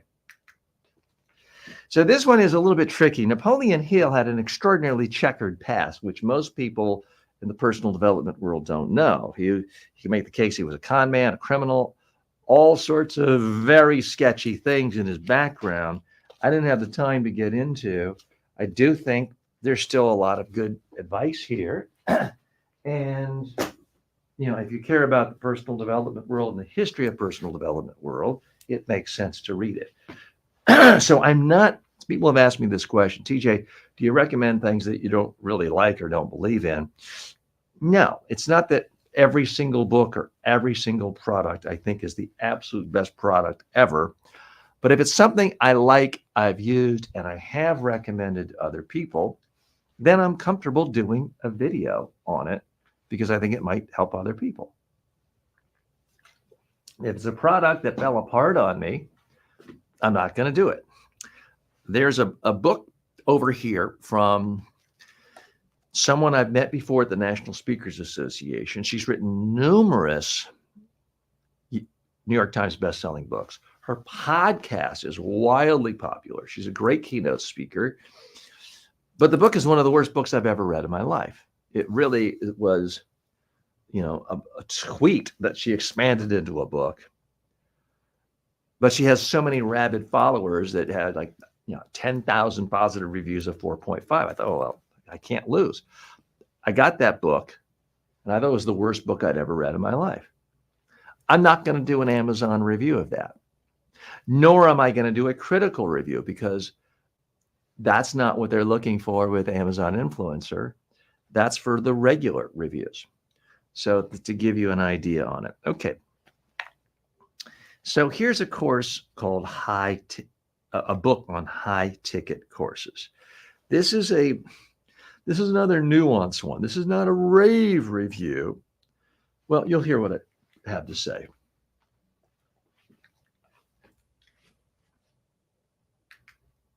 If you really want to make it in the online course world, you need to know everything. You need to know what every single expert is saying. That's why I believe high ticket courses should be a part of your resource library. So that's kind of a nuanced review where it's not the best book I've ever read on online courses. But the fact is, there simply aren't that many books on online courses. It's still a relatively new industry, nuanced thing. So that's why, I didn't sound, I think, completely effusive. I'm just moving that tripod out of the way. Okay. We haven't spent much time on camera one today, so let me not let this angle feel neglected. I'm going to take out my receiver.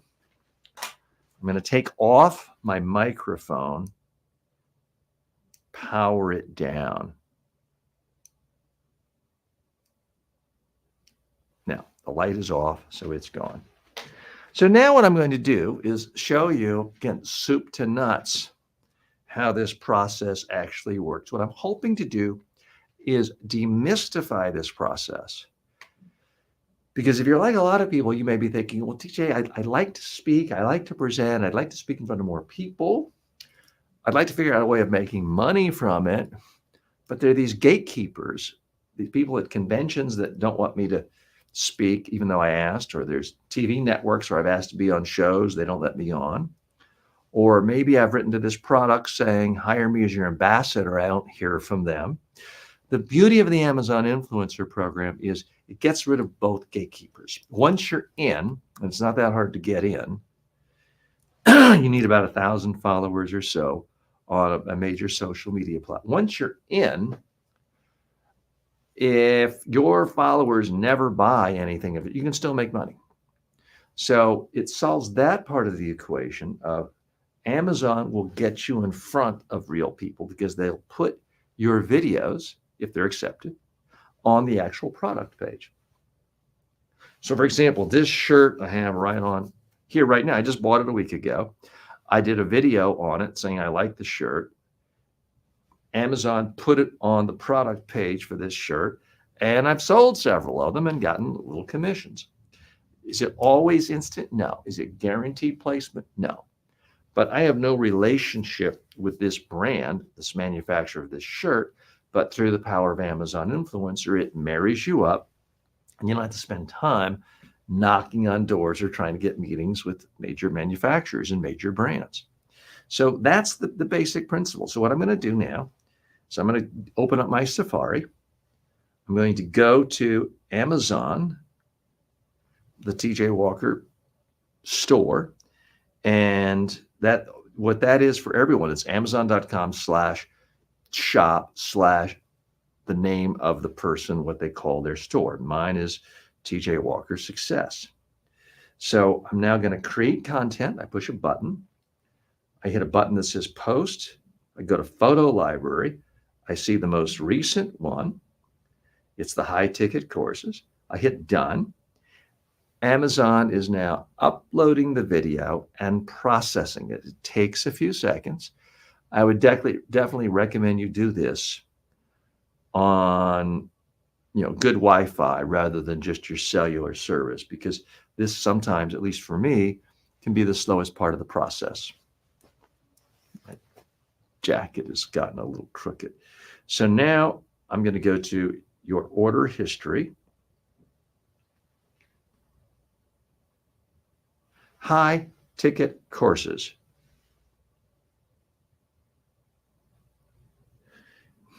It turned high into HI, so I may have to spell that out.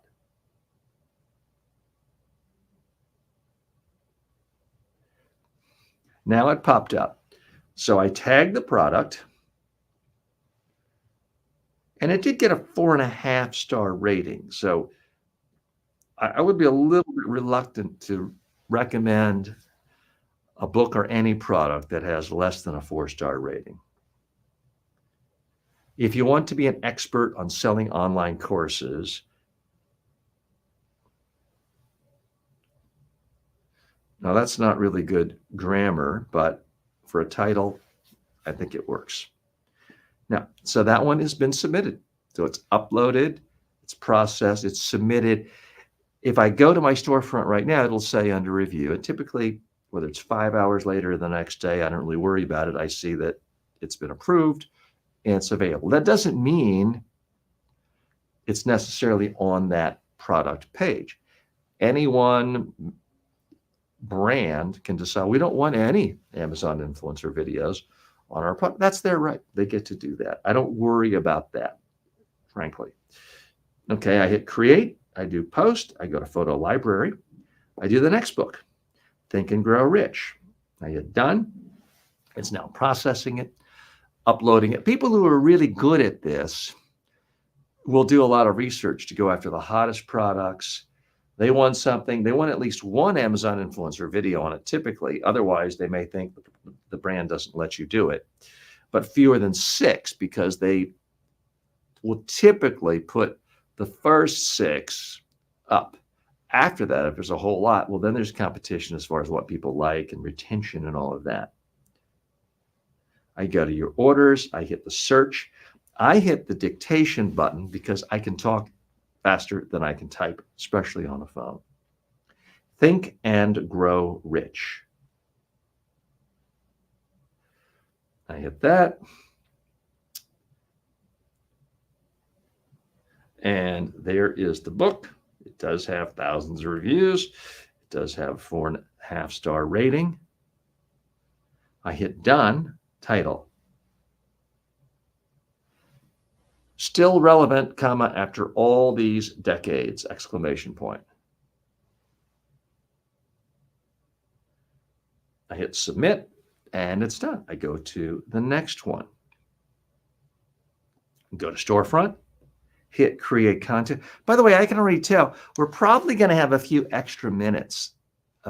We're going to finish a little sooner than I thought. So if you do have any questions, I will have time to answer another question or two. If you have a comment, if you want to come on screen through StreamYard, I think we will have time for another few comments and still get out by noon Eastern time, which is in 15 minutes.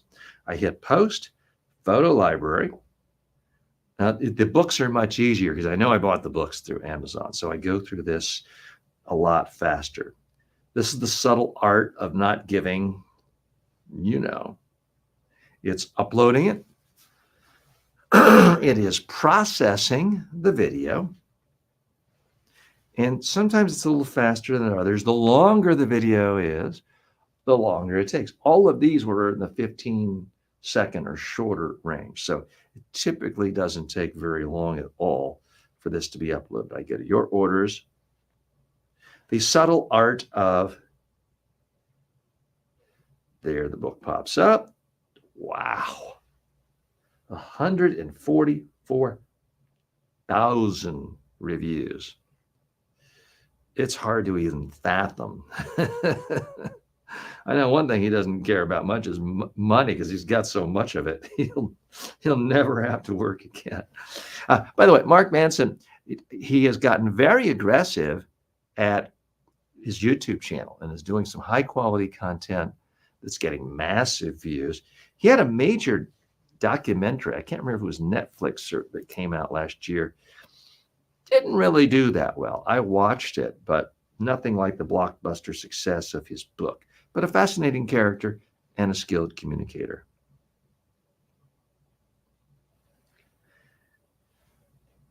This book is unique and delivers powerhouse insights.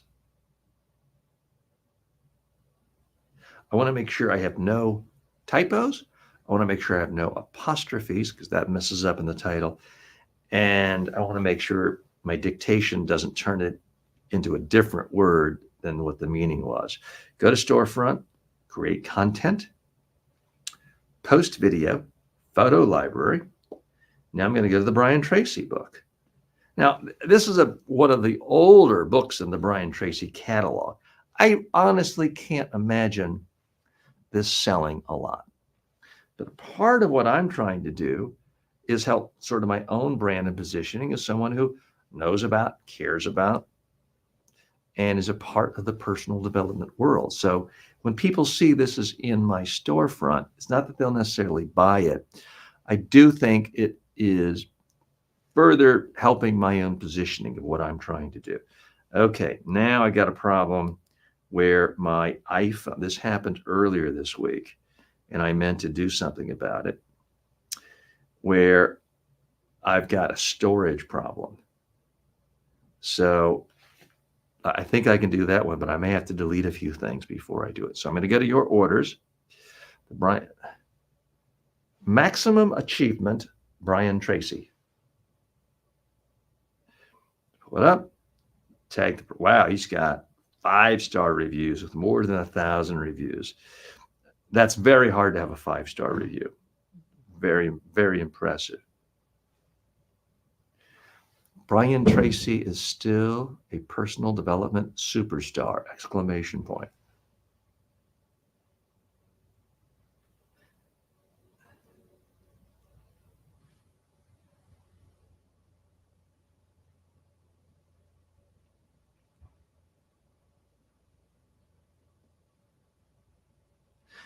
And that one, the dictation did weird things. It put a comma after his first name.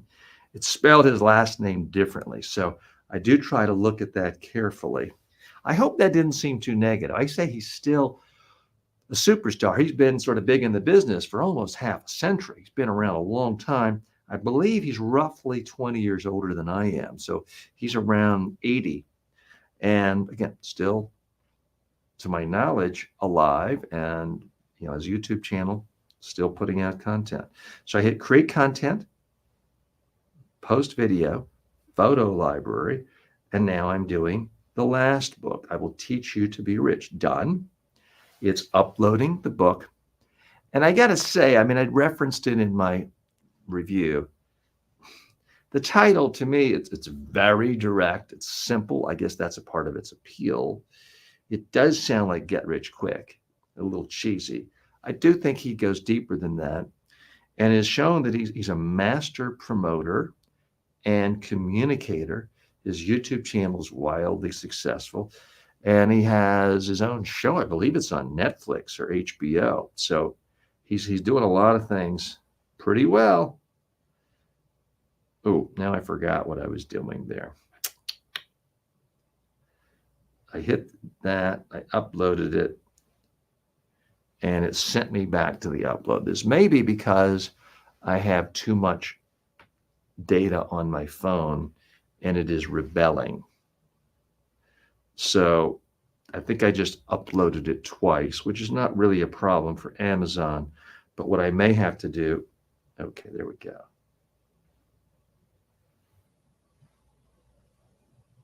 All right, so that is the problem, I believe. So I'm going to exit out Amazon.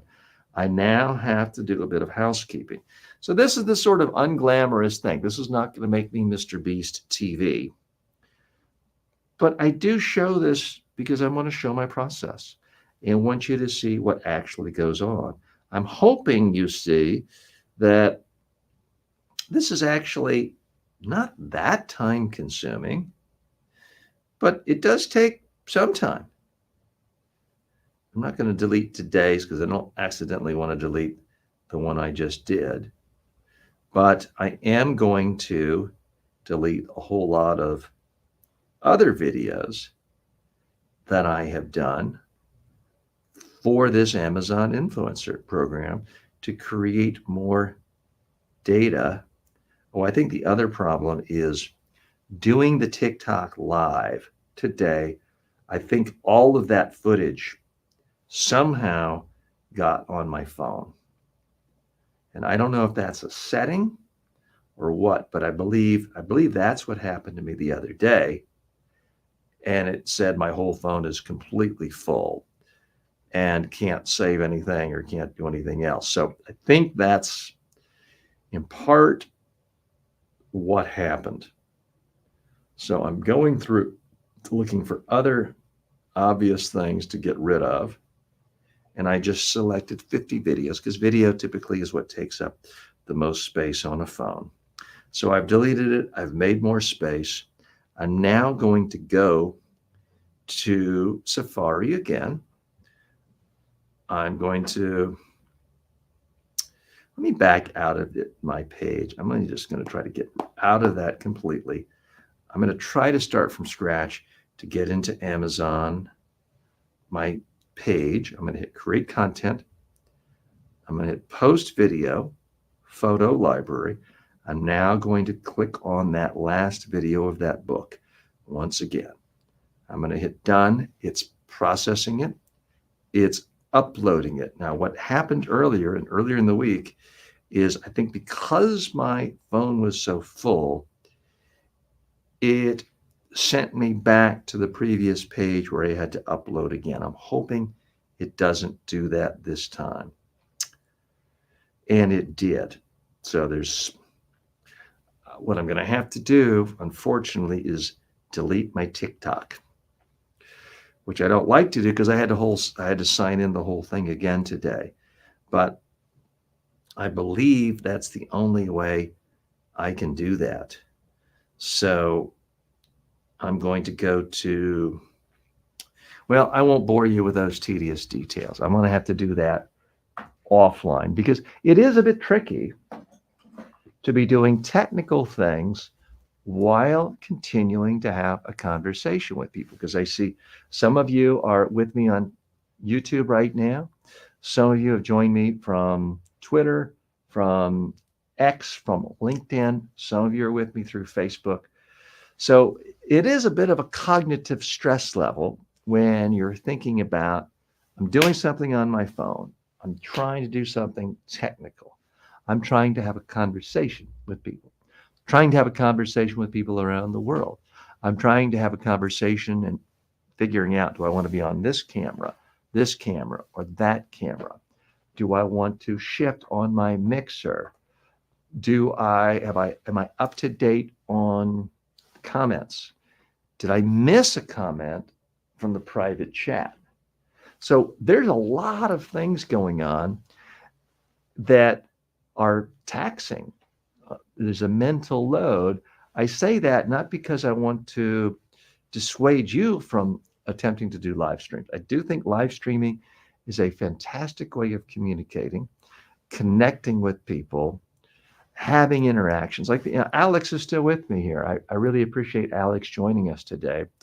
I could post videos, edit them on demand all day long for the next 3 years on Instagram. I don't think Alex and I would have the same connection as we did today just because I went live, and Alex was nice enough to join me first from TikTok and then from YouTube and StreamYard, so we could actually meet, actually talk, have a conversation, and find out about each other.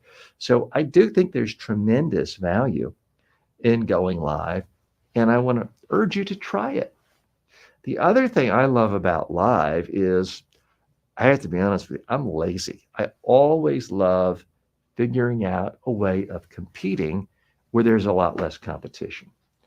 And 99% of the world, 99.99% of the world is never going to stream live because people are afraid of it. Oh my gosh, what if I make a mistake? Well, I made plenty of mistakes today. Guess what? If you're watching this, you're still here. So I would not worry about making mistakes as much as, well, there's one mistake I do want you to worry about, and that is the mistake of lost opportunity. Every single day you don't go live, it's a lost opportunity to connect with people around the world. Every day you don't make a video, it is a lost opportunity of connecting with people all over the world every second of the day, forever, or as long as the internet exists. So those are the opportunities I worry about missing. And I want you to at least give some thought to it. No, not everybody has to live stream 3 hours a day. Yes, you could make a case it's too much. But when it comes down to live streaming too much or too little, I am convinced most people do it too little because most people don't do it at all. Most people post too little content because most people don't post content at all. Most people just consume content. And I'm going to say something, I hope it doesn't offend anybody, but I do think we are increasingly moving into a world of not just haves and have-nots, not just rich and poor, there's certainly plenty of that, but a world that's divided between content creators and content consumers. And those who just consume are going to be left behind and are going to fall further behind those who are creators. Now, not everybody has to be a video creator. Some people's creation is they create the absolute best experience for sick people and their families because they are a fantastic manager of a community hospital, and they give every second of their energy to creating a wonderful, nurturing experience 8, 10, 12 hours a day in that hospital. So I'm not saying everybody has to be just like me, but I do think we live in a world that is consistently rewarding creators of all stripes. And when you're creating something that's in a digital format, it can be working for you when you're not. It can be working for you, marketing you, spreading your word, spreading your expertise, selling you all over the world 24/7 while you do other things and while you're spending your time learning more things, creating more things, and going on to the next project. So I do hope that by seeing me go live, by seeing my mistakes, by seeing me realize, oh, I forgot to put my mic in. Oh, I forgot to charge my receiver. You realize you don't have to be perfect at this. I'm not perfect, but I do try to help a lot of people, and I do reach a lot of people, not just my 2 million online students, but any given month, even though it's not as big as I want, hundreds and hundreds of thousands of people are exposed to and consume at least some of my video content on social media platforms. Some people read my books. People learn in different ways. And something I'm very excited about in the coming months is doing even more content in long form interview format, which will be shared on podcast platform. Now, currently, even a show like this today is listed as a YouTube podcast, which means Google Music, I forget if it's Google Music or YouTube Music, has this content. And if you listen to your other podcast through that podcasting platform, you can consume this show as audio only.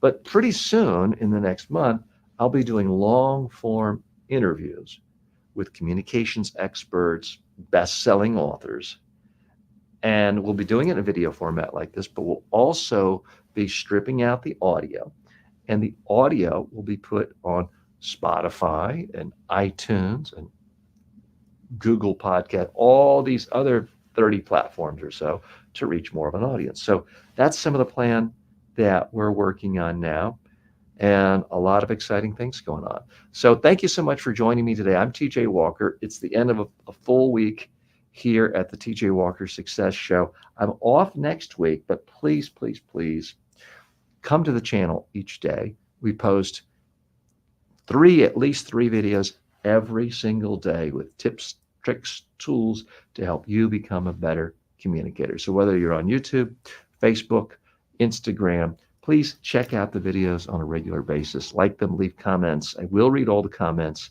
and share. Thanks so much. See you next time.